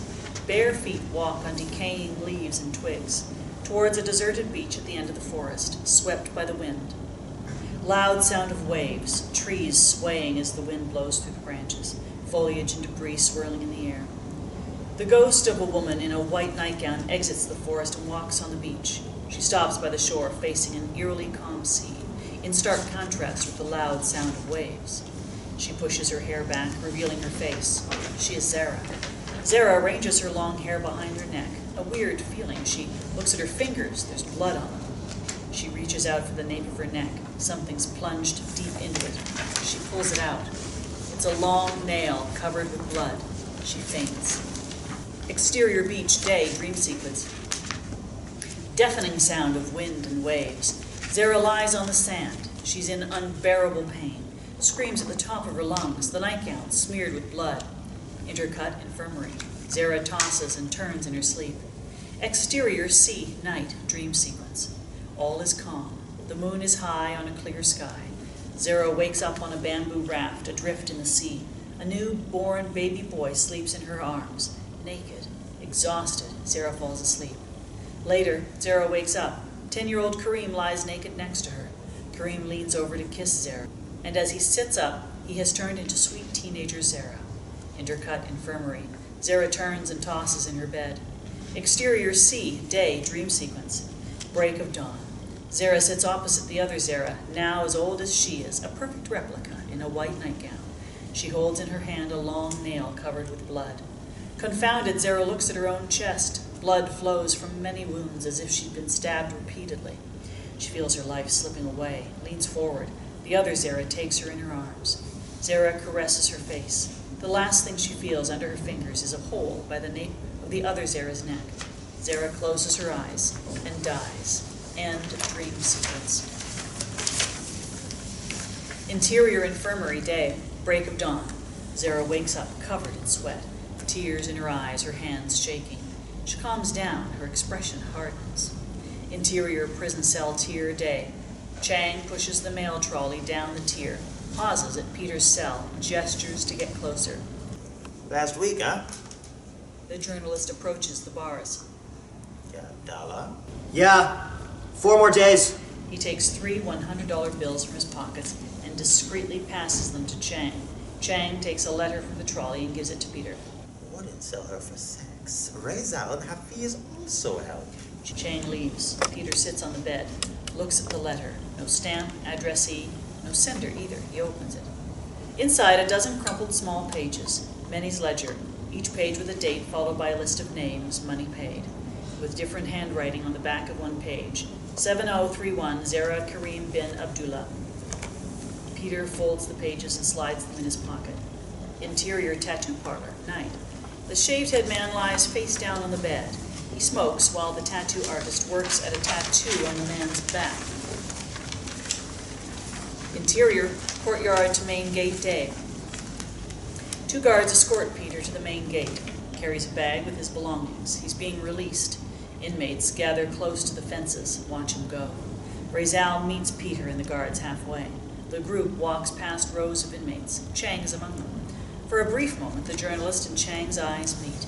Chang looks away. Raphael senses something's wrong. The guards stop at the gate, open it. Wait. Search this bag. I am a free man now. You touch me, and you'll wish you never did. He's right. Raphael contains his anger. To the guard, Let him go. Peter is ushered outside and the gate clangs shut. Interior, Chang's cell, day. Chang and 3 inmates play cards. A guard opens the gate. Chang, come outside. Finish the game, boss. Can? The guard gestures to hurry. Reluctantly, Chang drops the cards and walks outside. Interior, outside Chang's cell, day. Raphael and 2 guards are waiting for him. Before he can say the next word, Raphael hits him in the face with his baton. Chang screams. Blood spurts out his nose. The other inmates freeze. The guard closes the cell gate. They immobilize Chang, handcuff him. The guard slips a rope around his neck, throws the rope over a beam. No, please, boss, no! Raphael places his baton on the man's shoulder. What did you tell the Mazzali? What? Nothing, boss. Raphael hits him hard on his shoulder. Sound of collarbone breaking. Chang screams. What did you tell the Mazzali? Nothing, boss, nothing. Raphael hits him hard on his right elbow 3 times. Mazzali, what did you tell him? Want to sell stuff only. Raphael nods to the guards. They pull the rope until Chang hangs a half-meter high. Chang coughs and shakes. Raphael hits him hard on his knees. What did you tell him? Sell tobacco, soap. Again, Raphael hits him on his knees. Intercut, other cells. Inmates watch from their cells. Those who can't see hear the screams. Some show their anger. Some look resigned. What else? Intercut, Zehra's cell. Zehra, too, listens to the screaming and interrogation. Hafiz stands outside her cell. Hafiz, what's happening? Raphael echoes in the corridor, loud, relentless. What did you tell the Mazzali? Sound of blows, bones cracking, and Chang choking. Hafiz looks detached. Nothing. Just the routine only. What has Chang done? Some people still don't know. No talk, no problem. Bulda. What has he done? Nothing. Poor devil. Your fault. You don't listen, huh? He walks away while Chang's screams still echo through the tier. Unmoved by Hafiz's remark, Zehra sits and listens. What did you tell the Mazzali? I did not tell. Interior outside Chang's cell day. Chang is suffocating. His face is red and bloated, unable to respond to Raphael's relentless question. Raphael nods at the guards. They lower the barely breathing Chang. He drops to the floor, weeping, gasping for air. Take him to the dark cell. Guards drag Chang up. He limps, kneecaps probably broken. Raphael stares at the inmates in their cells, standing tall in the middle of the tier. His eyes lock with Menni's. Try smuggling again. Just try. Silence, which quickly turns into the usual cacophony. Menni watches Raphael leave, contains his anger. Interior corridor outside Warden's office, day. The Warden smokes a cigarette. Raphael approaches him. So, Nothing. did Chang tell the journalist anything that might compromise us? I don't know. But you think he did? Raphael's glance is more eloquent than words. So, somehow 3701 managed to get to the journalist. Or did not. Anyway, something must be done. We could end it here. The Warden looks at him for a moment, takes a puff on his cigarette, then, elusively, You mean, end? No. Let her go. the Warden seems taken aback. What is it? You don't like the money anymore? A wry smile. What? You like her now? Raphael gives him a cold-eyed stare.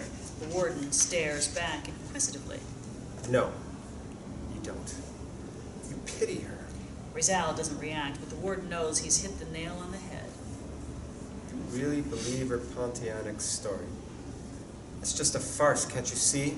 Still no reaction from Raphael. Well, don't pity her too much. She will use it against you. One more puff on his cigarette while weighing the options. Tomorrow, inmate 3701 will have lunch with everyone else. A hint of concern slips through Raphael's controlled demeanor.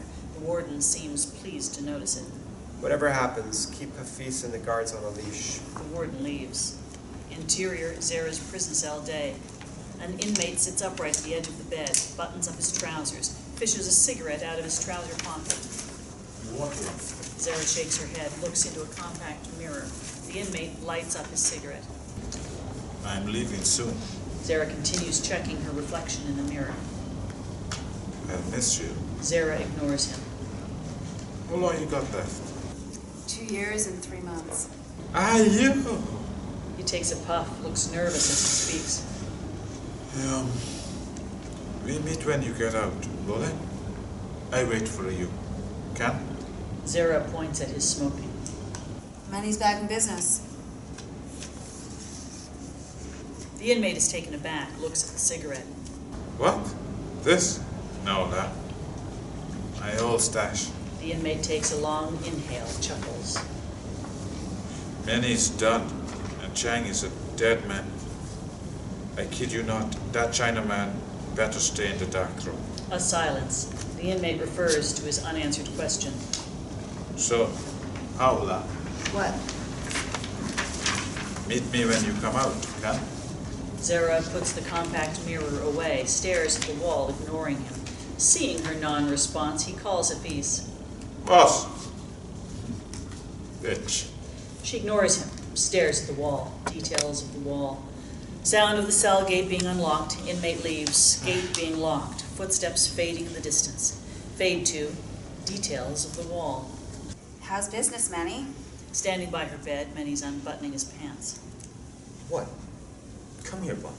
I hear it's busted. Raphael shut you down for good. Shut the fuck up and bend over. Instead, Zehra sits on the chair. I can help you. She caught his attention. Menni buttons up again. Okay. Sit down. Menni sits on the edge of the bed.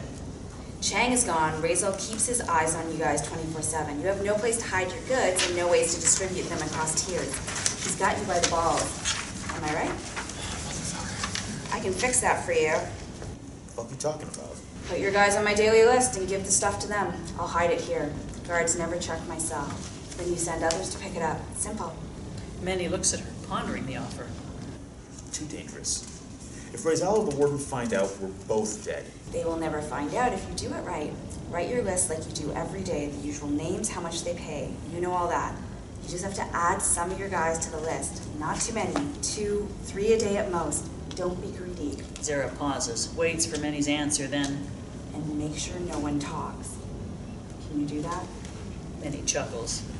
I kept every mouth shut so far, didn't I? Okay. What do you want? No one fucks me anymore. Only deliveries. One person, one item. By the end of each day, everything must be collected. Wait. If no one fucks you, then who pays the Warden? You do. Menni shakes his head. I can't make a profit. Fuck you, Menni. You make 3-4 times the money on everything you sell minimum. A lot more on drugs. Anyway, this is my offer. Menni thinks for a moment. Yeah, okay, I'll increase the price. Deal? And Menni, no one will touch me ever again. Or our deal is off. Menni chuckles. Say it. Okay. No one will touch you. Now bend over. He's about to unbutton his pants. He's about to unbutton his pants. You came here to talk business, not to fuck. Now get out. Menni's taken aback. He wants to say something. With a grin.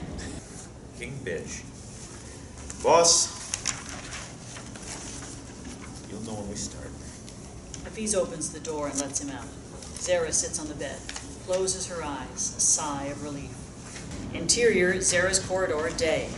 Lunchtime, cell gates clang open. Inmates line up for lunch, head towards the mess hall. Hafiz walks down the corridor towards Zehra's cell. Interior, Zehra's cell, day. Hafiz opens the cell gate. Lunchtime. Come. Zehra's taken aback. To the mass hall? Why? Orders, chum. She tenses up, realizing what's going on. Her expression hardens as she gets ready for the worst. Be careful, okay? I worry. You worry too much. She walks towards the other inmates. Interior mess hall, day. The usual loud, organized lunch period. A hush descends as Zehra enters the hall, makes her way toward the food line. Raphael and Hafiz remain by the entrance. The kitchen staff slops food portions on her tray without making eye contact. Zehra sees an empty table and heads towards it, walking between the rows of tables. Reuben gets up and blocks her way. Hello, baby. Come sit with us. Hafiz makes a move to intervene. Raphael raises his baton to Hafiz's chest, gestures to the other guards not to move. Hafiz is confused, but remains where he is and nervously watches the unfolding event. Reuben leans toward Zehra. I'll carry this for you. Zehra stares at him, not reacting. He takes her tray. While you get under the table. He looks around at everyone else, amused. With a ferocious energy, Zehra knees him in the balls. The tray crashes to the floor. Reuben buckles to his knees, clutching his balls, groaning in pain. As he writhes on the floor, Zehra looks around the mess hall. What, you thought I'm just someone you fuck? Inmates are taken aback. Shock on Hafiz's face. Raphael watches, expressionless. Zehra looks down at Reuben again, who's still clutching his balls, gasping to catch his breath. Without feelings, she kicks him hard in the face. He reels back, his face bloody. She stares at everyone else again. You think you can do whatever you want to me and get away with it? No one makes a move. Inmates continue staring back at her. She kicks Reuben hard in the ribs, then looks at them again. But you forgot one thing. I know all your secrets, you fucking hypocrites. Reuben moans in agony. She kicks his stomach. He throws up. Do you want to know who tells me I love you? Do you? Some inmates lower their gaze in shame. Who asks me if I can fuck his ass instead? Do you want to know? Inmates get uneasy. Who tries every fucking time to give me a blowjob? Would you believe it? Raj stands up to teach her a lesson, but Menni, who sits next to him, stops him. She's not to be touched. Raj is furious, but sits down. Zehra singles him out. Hey, Raj, come here. Tell everyone how much you like me to do things your wife doesn't want to. Raj tries to contain his anger. Come on, tell them, Raj. Inmates lower their gaze in shame and fear of being exposed. Fucking cowards. Reuben attempts to get up, groaning. Zehra kicks him hard on the temple, drops back to the floor unconscious. If you can't respect me, then you will fear me. You want my silence? Earn it, you motherfuckers. Nothing is free in this shithole. One by one, the inmates look away to their food. Clatter of utensils against the trays. The inmates start eating. Slowly, the din of the mess hall rises again. Zehra picks up Reuben's tray from his table and continues towards the empty seat. Hafiz looks to Raphael, who then nods slightly.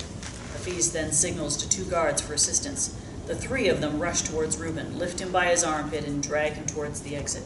Zehra sits at the table by herself, staring at the tray, shaking, her fists tightly clenched. Interior cell, day. 3 inmates stand by the bars, look outside, pretend to chat, but in fact, they're covering Yusuf, who's hiding a small package inside his pants. When he's done, they all get back to their chairs and wait, exchanging quick glances. A guard opens the cell gate. Yusuf! Interior main tier corridor, day. Yusuf walks next to the guard, hands firmly in his pocket. At the entrance of Zehra's tier, Hafiz takes him in custody. Interior, Zehra's cell, day. Zehra sits by the desk. Yusuf waits until Hafiz has left, then unbuttons his pants, takes out the package, and passes it to Zehra. Give it to Kumar later, Gula. She places the package under her pillow. Then she sits, leans against the wall, and opens a magazine. Yusuf's pants are still unbuttoned. He gives her a look. What? Shall we? Zehra doesn't answer. I pay you extra, can? No. Just a blowjob, huh? Zehra continues browsing through the magazine. Sit down. Yusuf sits down, still teasing her. Come now. Very quick, okay? Zehra doesn't answer. Yusuf takes out his hard dick. You want Menni to chop it off? Yusuf quickly buttons up, scared. Joking, please. Don't tell Menni, okay? Zehra browses through the magazine for a few more moments. Call him. Yusuf shifts the curtain aside and calls Hafiz. Boss! Interior food court, day. The usual lunchtime crowd. The place is packed, and people share long tables. The shaved-head man sits at the table. Across from him, a Chinese woman, 50, and her son, a 17-year-old Malay Chinese boy, are having lunch. A young Filipino maid sits next to the woman. The Chinese woman speaks with someone else who's seated next to the shaved-head man. Not much can be seen of this person. And then we can come back, what? Save money. She turns to her maid. Angela, tomorrow we go visit in-laws at Singapore. But, ma'am, tomorrow's my off day. It's okay, la. No need to go off day. We go Singapore. See how next week, la. The maid looks away, sad. Yes, ma'am. The woman turns to the shaved-head man. They go off day, meet guys, get in trouble, and then run away. Just want to have fun only, is it? Here no Philippines, ma. Here Malaysia, you know? The maid looks down, mortified, too ashamed to look at the shaved-head man. Again, the Chinese woman turns to him. Do you know how they think, ma? Sit there, don't know to do what, is it? The woman looks at the shaved-head man, waits for a sign of agreement, a comment. Instead, the man stares at her blankly. He turns to the person who sits next to him and borrows a newspaper. Then he takes out his phone and snaps a selfie. Interior, Zehra's cell, corridor, night. Hafiz escorts Raj towards Zehra's cell. They pass by Raphael and stop at Zehra's cell gate. Outside Zehra's cell. Zehra sits on the bed, filing her nails. She glances up. Raj leers at her through the bars, grins, holds his crotch. I got balls for you, baby. Zehra looks him up and down, with scorn from the corner of her eyes. Then she looks away again, not hiding her disgust. Raj grips the bars of the gate angrily. Hafiz unlocks the gate. Raj pulls it open, ready to punch her. You fucking bitch. Raphael's baton hits Raj's shoulder. The inmate turns around. As he sees Raphael, his demeanor quickly changes. No beating. Okay, boss. As you say, boss. Raphael stares at him to make sure the message is clear. Only then does he allow him into the cell, and then he leaves. Hafiz pulls the curtains and locks the gate behind them. Inside Zehra's cell, Zehra looks Raj up and down. She scoffs. What happened to your balls? Raj is furious but restrains himself. He opens his pants, takes a small package, and gives it to her. As she turns to hide the package, Raj grabs her head. Come here, bitch. Zehra's taken aback. What are you doing? You'll see. I'll fuck you so hard you will not shit for a week. Zehra tries to free herself, but Raj is too strong for her. Are you crazy? I don't do this anymore, Menni. Fuck Menni. Fuck you. See if next time you've got something to say about my wife. He grabs her by the neck, strangling her. Keep quiet or I swear I'll break your fucking neck. He forces her on her knees, unzips his pants, and roughly shoves his dick into her mouth. Then he grabs her head and pushes himself deep into her throat. He quickly climaxes and groans. He zips up while Zehra slowly stands until she faces him. Got it? You fucking bandon. Zehra spits all the cum into his face. The enraged inmate lets fly a hard slap across her face. You piece of shit. She falls on the floor. Raj kicks her in the ribs 2 times. Raphael will kill you for this. You tell him anything, you're dead, I swear. Raj is about to punch her, but he stops, wipes the cum off his face. Now he looks worried. Nothing happened, okay? You keep your mouth shut. It's better for you. He walks to the gate while Zehra tries to get up in pain. Outside Zehra's cell, Raj comes out from behind the curtain a little anxious. Boss. Hafiz is with Raphael, a few meters away. Upon hearing Raj's call, he walks to the cell, unlocks it, and lets him out. Interior, main corridor, night. Raj walks quickly down the corridor, Hafiz behind him. The inmate's eyes lock briefly with Raphael's as he walks past the guard. The inmate shifts in his step, looking away. Sensing something amiss, Raphael walks towards Zehra's cell and pushes the curtain aside. Inside Zehra's cell, Zehra sits on the bed. She stands up to face Raphael and deliberately reveals the blood on her lips. Then, slowly, she lifts her top to expose her bruised skin. Raj's disobedience enrages Raphael, but it is her mocking smile that pushes him over the edge. Main corridor, face black as thunder. Raphael strides towards Hafiz and the inmate pulling out his baton. Without warning, Raphael strikes the back of Raj's head so savagely that the inmate drops to the floor unconscious. Raphael continues beating him with his baton. What? Did I tell you? Hafiz stares, stupefied. Raphael pauses, stony look at Hafiz. Hesitant, Hafiz joins Raphael in raining blows on Raj. The other inmates gather to the front of their cells. Zehra's cell. Zehra listens to the sound of the beating, then takes her small mirror, checks her bleeding lips. Main corridor. The beating finally stops. Hafiz kneels down to check Raj's pulse. He's dead. Raphael nods over to the railing. They drag him towards the railing, lift the dead weight, and throw him over. The dull thud can be heard 3 floors below. Raphael turns around, meets the eyes of all the inmates, stares at them defiantly. Inmates lower their gaze. Interior prison office corridor, night. Raphael and Hafiz wait at the end of a long corridor. Hafiz looks nervous in contrast to Raphael's sudden, sullen figure. Okay, boss. I know how that, but I don't understand, boss. What happened? What did Raj do? Raphael grinds his teeth in simmering anger. The guard approaches and leads them toward the warden's office. Interior, warden's office, night. The warden stares at Hafiz, who stands by the desk. So he pushed past you? Yes, boss. I opened the door and boom. He ran like a madman, boss. Warden glances at Raphael. And past you? Somehow? Raphael and the warden stare at each other. Hafiz answers on behalf of Raphael. Correct, boss. He ran much more faster. And the other guards? Oh, no, la. No other guards, boss. It's a lucky day, though. Oh, no, la. Not really, boss. The warden pauses, slightly amused by Hafiz's unintentional humor. Looks at Hafiz and then at Rizal. You didn't set off the alarm according to SOP. Oh, everything very fast, boss. And in the haste, he tripped and fell over the railing. Correct. The warden eyes Rizal again. No reaction from Rizal. Then he nods at Hafiz, prompting him to continue. Sure, it's true, boss.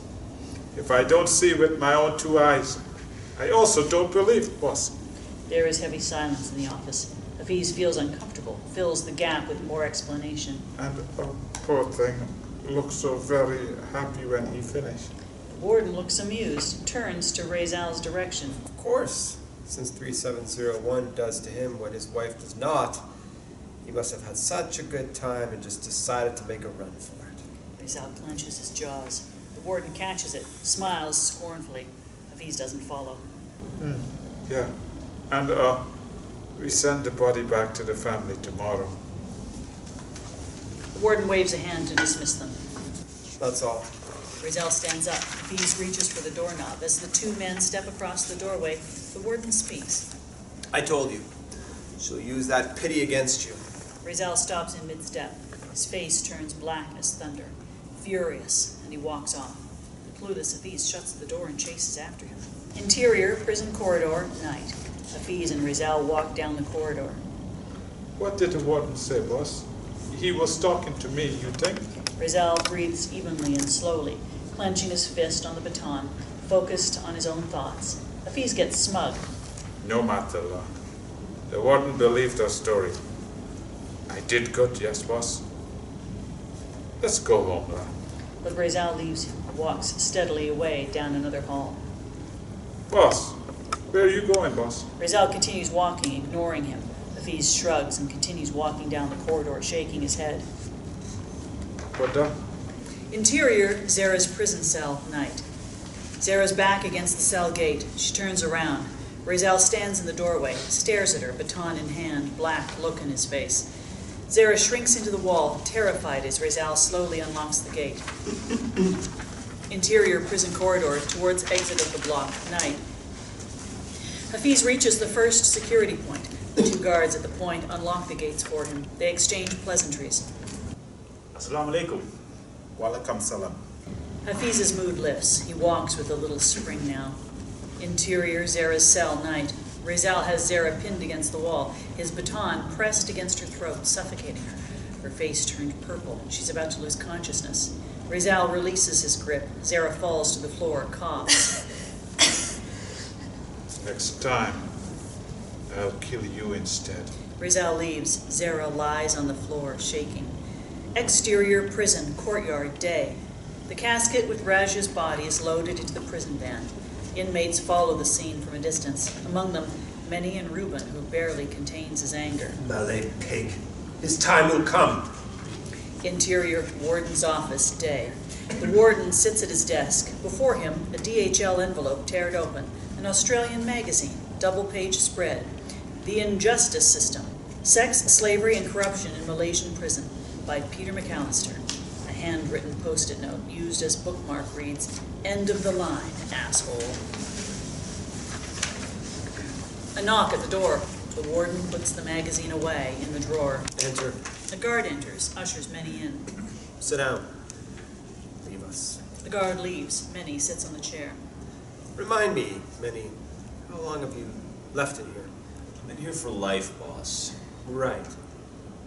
So why you need the money? Menni looks puzzled.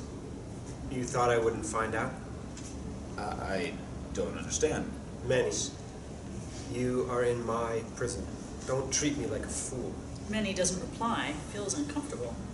I know that you have restarted your smuggling business without permission. Menni fakes surprise. Boss. The warden gestures to keep quiet. First I wondered, how does he do it? It's rhetorical. Menni doesn't understand. It means shut up. Then I took a closer look at your ledger for inmate 3701. Menni starts seeing where this is going, and it looks bad. Smaller payments, The same few names, mostly low-life losers working for you and drug-addicted scum. Greed and lack of imagination. That's your problem.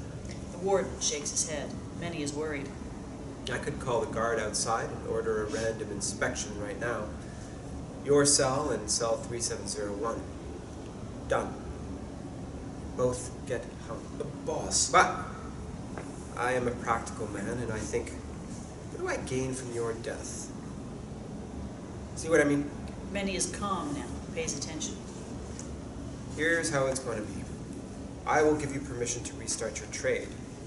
You will not need inmate 3701 to help you anymore. Cold, practical, Menni nods. You will pay me 30% of what you make.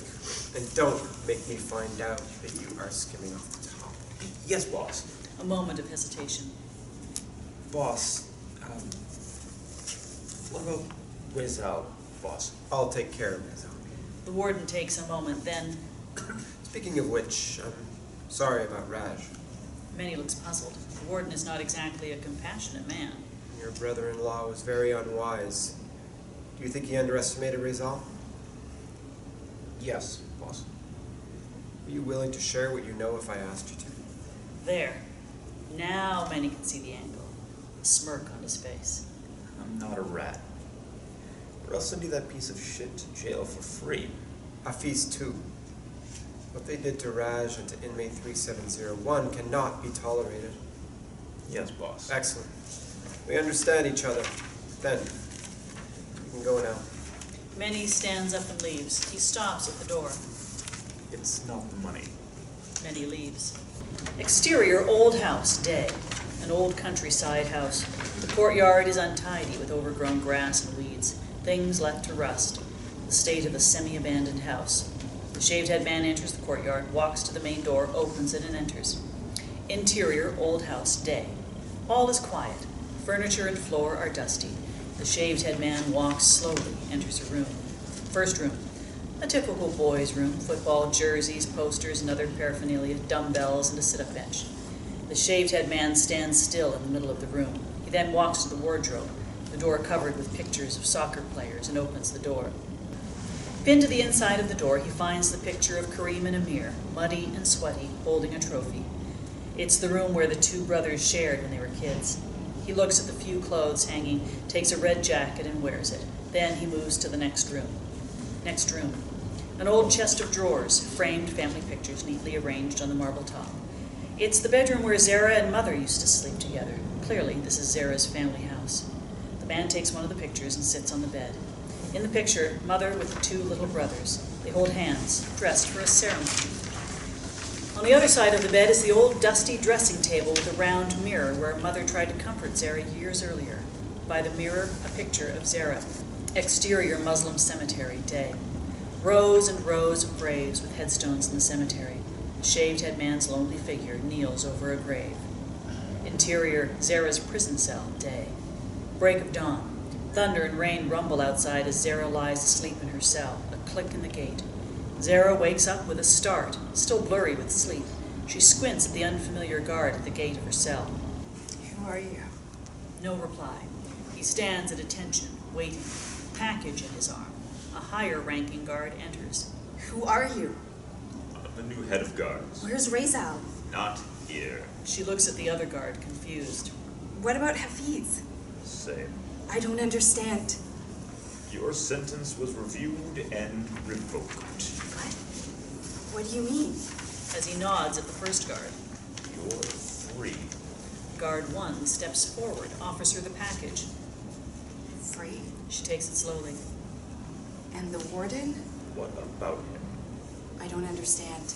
The guard nods at her gently, a small smile. No need, though. Please get dressed and pack your things. Go home. The guards leave and wait outside. Tears well up in Zehra's eyes. She hugs the package close to her chest, still stunned, draws the curtains together.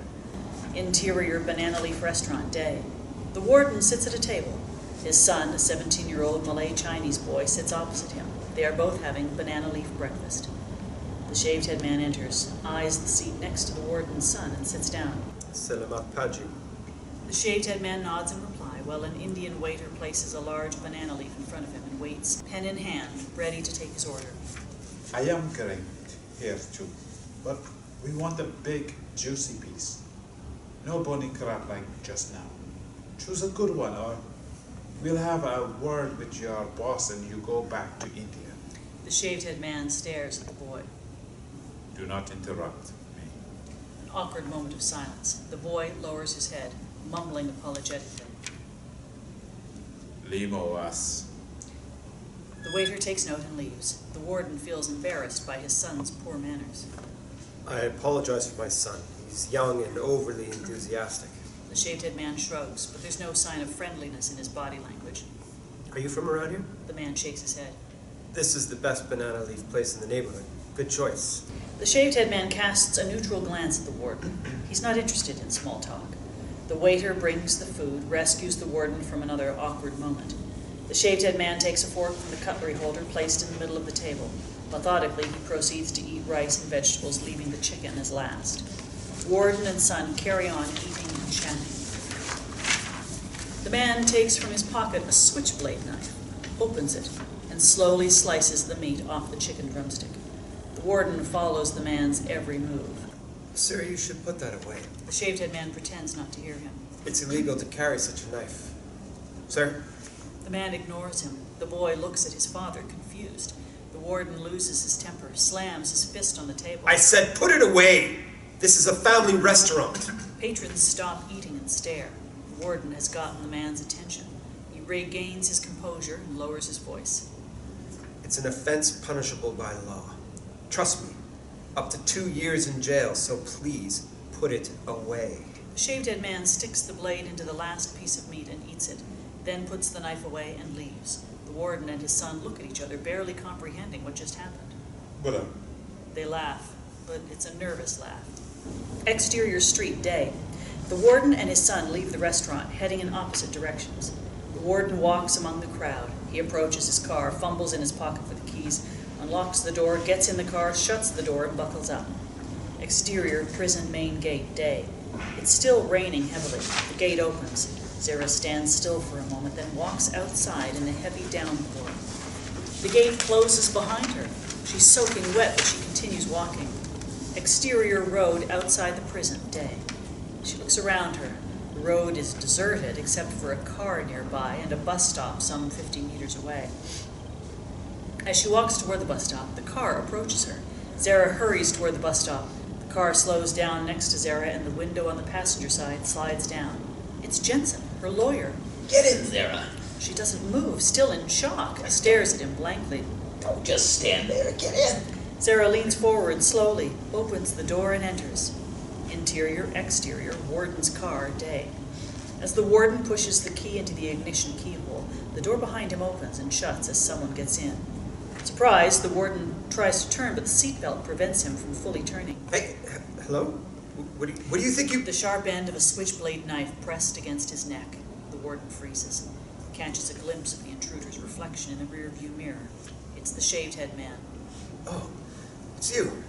Chill, brother. I did not mean to embarrass you now. Please, it's Drive.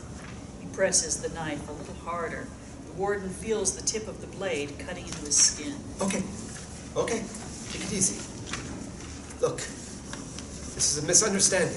I'm sure we can find an agreement. He fumbles in his pocket. Maybe some money. You want money?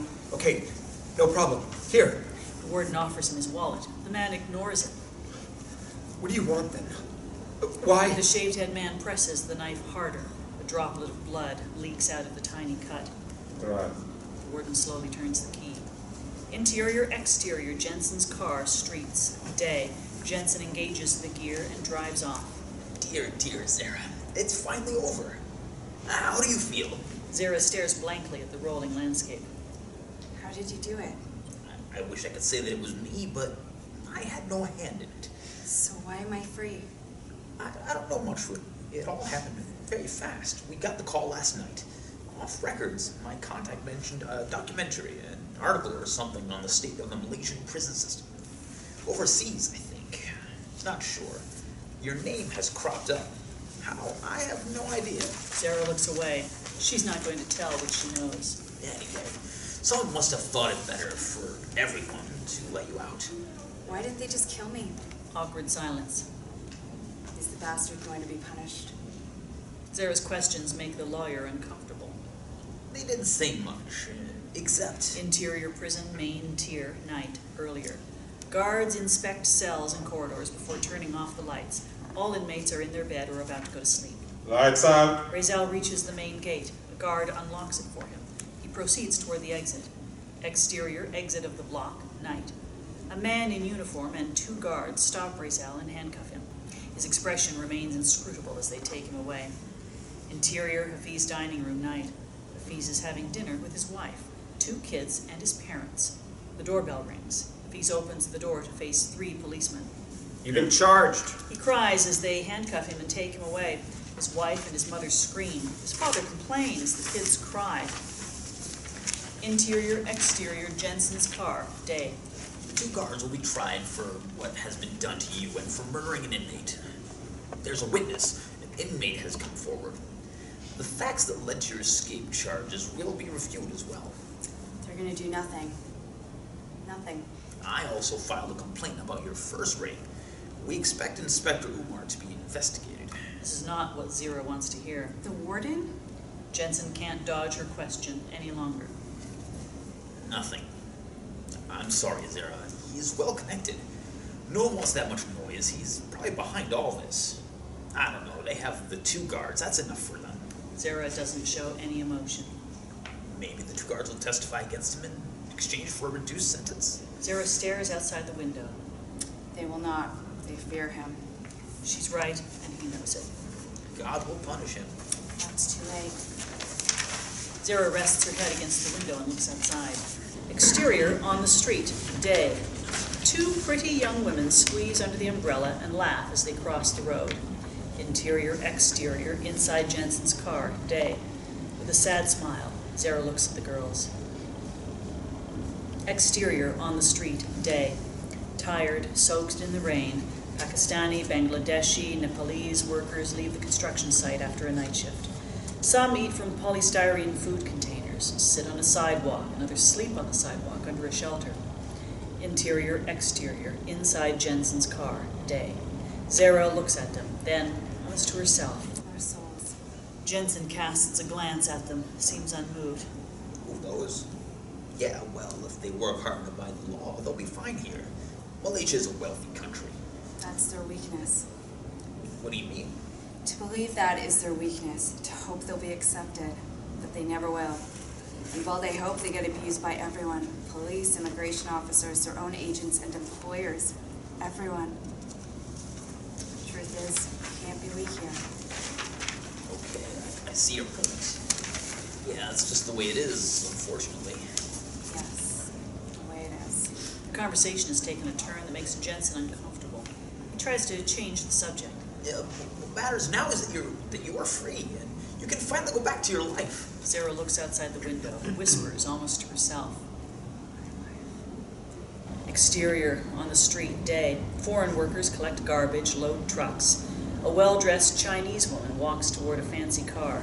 Behind her, a Filipino maid pushes a trolley full of groceries. Interior, exterior, inside Jensen's car, day. They always smile. Have you noticed? No matter how much abuse they take, they always smile. Zehra turns to Jensen. Ever wondered why? No. What? No. Zehra? Why? They think of their country, home, and survive. Jensen is confused. Zehra, my dear, I don't... I feel just like them, Jensen. But I don't have another country to go back to.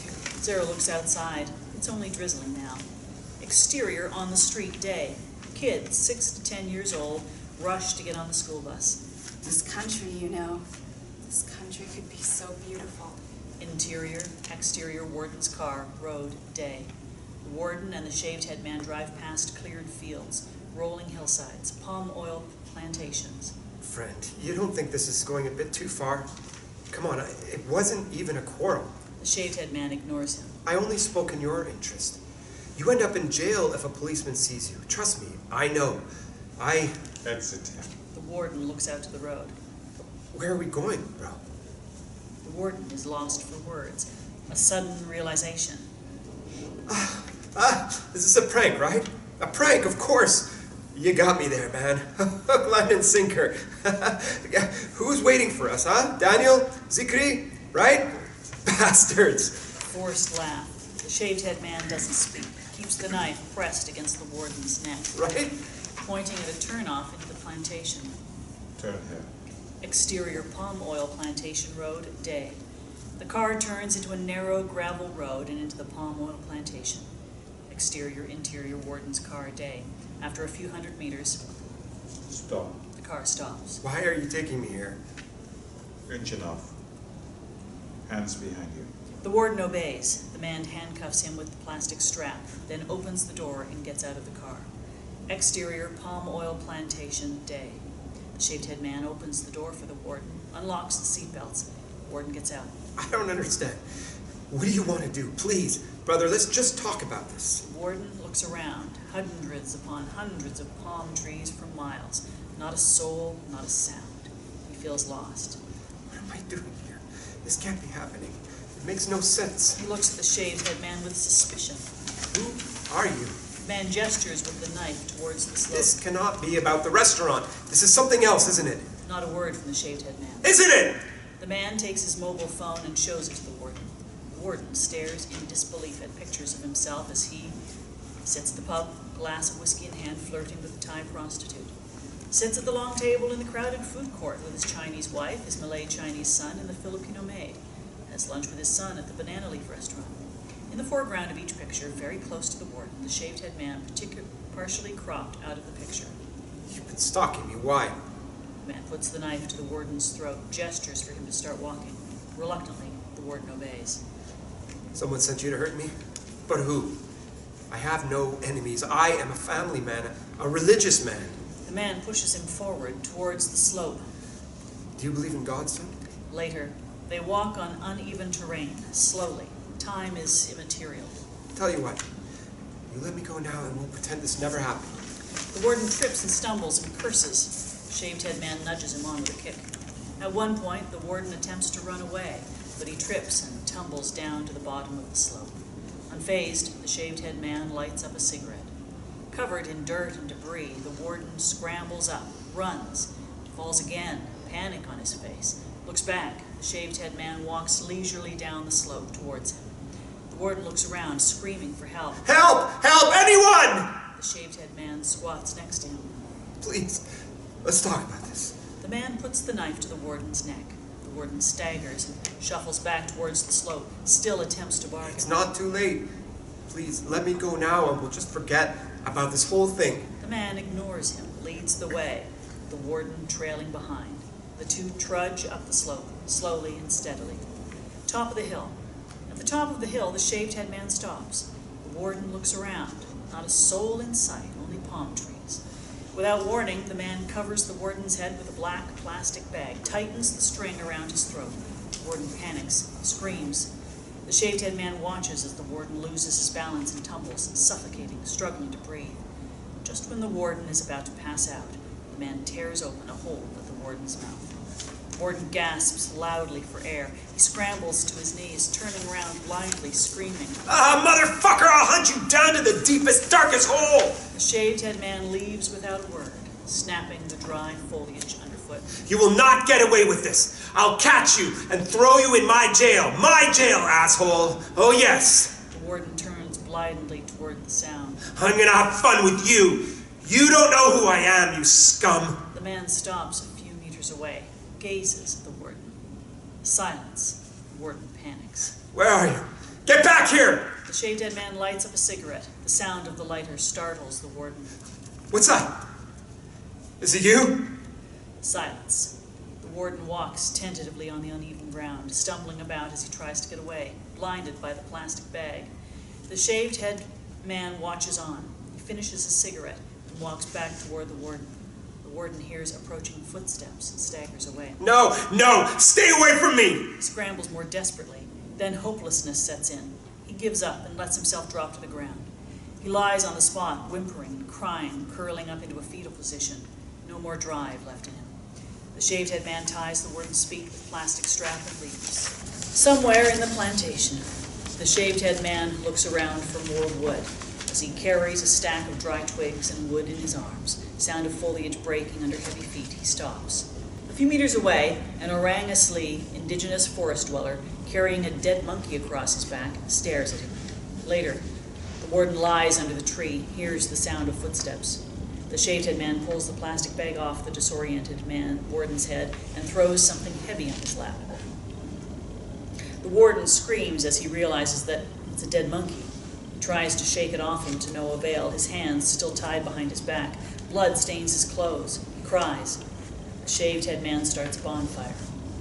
At night, the warden has fallen asleep. He mumbles in his sleep. The shaved-head man sits by the fire, cigarette in hand, stares out across the landscape. Dream vision starts. The sound of light footsteps approaching makes him turn. Zehra? Zehra approaches, sits next to him, looks at the starry sky. You didn't forget me. She looks at him with great affection. Oh, Singh, what have you done to yourself? I had to stay alive, Zehra. I know. Interior, Zehra's prison cell, day, dream vision. Zehra sits on her bed. The shaved-head man sits next to her. Why are you here? He takes her hand and leads her outside. Interior, corridor outside Zehra's cell, day, dream vision. She hesitates, looks around, confused. Free. They said that I was free. But his grip is firm, and Zehra is too tired to resist him. But I don't feel free. I don't think you do either. He stops, lights up a cigarette. You smoke now? He doesn't answer, takes her hand and hushes her forward. Interior, main tier, day, dream vision. They walk hand in hand through empty corridors, empty cells. All gates and cell gates are wide open. This place just won't let me go. I can't shake it off me. It's like a monkey on my shoulder. It's over, Zehra. His words disappoint her. Don't say that. You did what you had to do. It doesn't mean it's over. Interior, office corridor, day, dream vision. They walk through the office corridor. Doors are wide open. I've spent my whole life in fear of embarrassing people. My own people. My brothers and sisters. They pass by the warden's office. She stops, anxiously squeezes the man's hands. I've tried so hard to become invisible. Interior visitor room, day, dream vision. They walk through the visitor room. Zehra hesitates as she sees the table where she was raped. To them, I am the problem. But I'm not. They are. He ushers her on and leads her outside. Exterior courtyard, day, dream vision. It's raining. They walk hand in hand across the courtyard. Mom used to say that we are compassionate, humble people. We were. Maybe we still are. Maybe we just can't see it anymore. He caresses her face, wipes off tears and raindrops. I miss you so much, Zehra. She stops, looks at him, drenched and hopeful. We could go back. Start over. Go somewhere else, maybe. You and I. Do you want to? It's too late, Zehra. Zehra pulls her hand away. That's what people say when they don't want to change anything. Zehra, you can't stop me, okay? She rises, her voice in the heavy rain. Then why did you come? If it's too late, then let me rot in here. Exterior at the main gate, day, dream vision. The shaved-head man pushes the gate open and stretches his hand towards her. It's over, Zehra. Overwhelmed with sadness, she takes one step away from him, then another one, and another one. No, it isn't over. He watches her walk away towards the jail. Dream vision ends. Exterior, palm oil plantation, night. This one is. The warden wakes up, looks around. The shaved-head man sits a few meters away, his back to the warden. He's taking his jacket off. What the? The dead monkey is still in the warden's lap. Take this shit off me! You hear what I'm saying, you bloody coward? Take it off me! The warden notices the tattoo on the man's back. He squints in the twinkling light of the bonfire. Now he can clearly see the tattoo. His body starts shaking uncontrollably, eyebrows widen, fists clenched behind his back. And then he screams, a long, desperate scream. He gasps for air, screams again, and he keeps on screaming as if screams were all he had left inside him until he can't scream anymore. Slowly, the shaved-head man puts his red jacket back on, walks to the warden, squats near him. The warden stares at him, horrified, as the shaved-head man takes out his pocket a roll of gaffer tape. Why are you doing this? Are you going to kill me? Who are you? The shaved-head man shows no reaction, just cold calm. Talk to me! You wanted a monster. I'm giving you one. The warden begs, confused, tears in his eyes. Trees cast eerie shadows in the flickering light of the bonfire. Please, I don't deserve to die like this. Like a bloody monkey. Why? I have the right to know. The man tapes the warden's mouth shut, stares into his terrified eyes. No, you don't. He takes the knife and slits the warden's throat.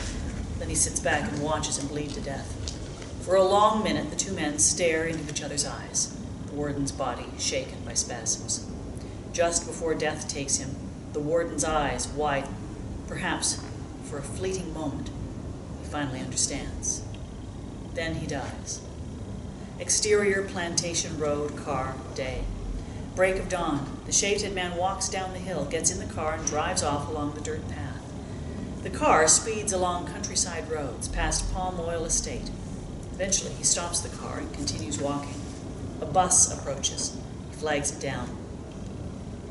Exterior club entrance day. The shaved-head man walks into the club where Zehra had been arrested. Interior club, toilet, day. He walks to the bathroom and washes the blood off his hands and the knife's blade. Interior club, by the bar, day. The shaved-head man walks into the bar area. This is a repetition of the earlier scene at the club, but this time it's clear that the place is almost empty. No music, no dancing crowd, just a few customers by the bar watching TV. The shaved-head man sits by the bar, fishes out a cigarette from the pocket of his jacket. He notices that his right hand is still smeared with blood. The man takes a few tissues from the tray and wipes it off. Then he lights up the cigarette, points at a bottle of vodka next to the bartender. Neat.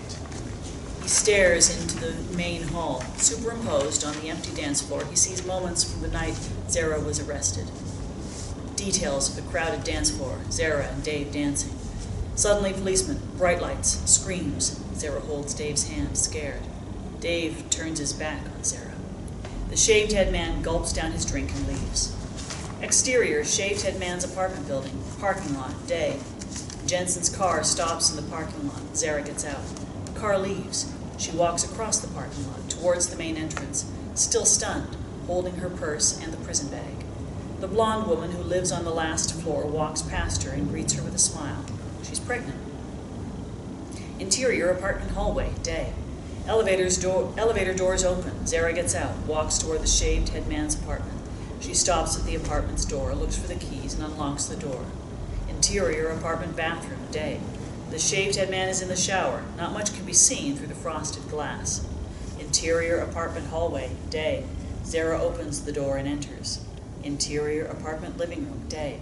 The apartment is dusty as if no one had lived there for a long time. Here and there, little female touches and a big white teddy bear on the sofa. Zehra sits on the sofa, exhausted. Interior, shaved-head man's apartment, day. The shaved-head man turns off the water. Then, as he reaches out for a towel, the tattoo on his back shows. It's an intricate and brightly colored drawing of blood flowing from a hole at the nape of his neck. The blood splits into many drops, each running along the spine. As the drops intertwine towards the tailbone, they turn into snakes. Living room. Wrapped in a towel, the shaved-head man walks into the neat and sparsely decorated living room, passes by the empty sofa. Interior bedroom, day. He enters the bedroom and disappears behind the open door of the wardrobe. On the bed, the red jacket. Exterior cemetery, day. Flashback. The shaved-head man kneels over a grave. On getting closer, the engraving on the headstone becomes clearer. Miriam Binti Abdullah, 1946 to 2016. Next to it, another headstone reads, Amir bin Abdullah, 1991 to 2012. Interior bedroom, day. The doorbell rings. The shaved-head man closes the wardrobe door. He wears a black t-shirt and jeans, sits in front of the mirror. Doorbell rings again and again, then it stops. Silence. Interior apartment hallway, day. Flashback. A woman stands by the shaved-head man's door. It's Farah. She rings the doorbell a few times. She's probably been there for a while. Then she turns to leave, sees the shaved-head man approaching, walks toward him. Excuse me, sir. Maybe you can help me. The man does not answer, walks past her. She follows him. I'm looking for a woman, Zehra. She lives here. Do you know her? The shaved-head man stops by the door. I'm sorry to bother you, but I've been here so many times. He takes out the key, opens the door. Farah is taken aback. Oh, you live in her apartment? Are you a relative? The man enters the apartment and is about to close the door. So you know Zehra. Do you know where she is? Please, it's been 2 years since she got back. Without looking at her, the shaved-head man closes the door. Sir, please. End of flashback. Interior, bedroom, day. The shaved-head man proceeds applying foundation, eyeshadow, lipstick. Little by little, Zehra comes to life. She puts on a wig of long, straight hair and carefully arranges it. She looks into the mirror. It is Zehra, and yet not the same Zehra. She stares at her own reflection for a long moment, then slowly, tears roll down her cheeks. She looks down on her lap. Her hand holds the switchblade knife. She looks up again. Tears keep rolling down her face. The sound of the blade springing open. Exterior, beach, day. All dressed up and cute, little Kareem walks on the beach. He kneels to take a shell, looks at it against the sun. A voice from not too far away. Kareem. Kareem quickly turns to look into the camera. Sayang, go fetch a mirror. Kareem smiles. Fade out. The end.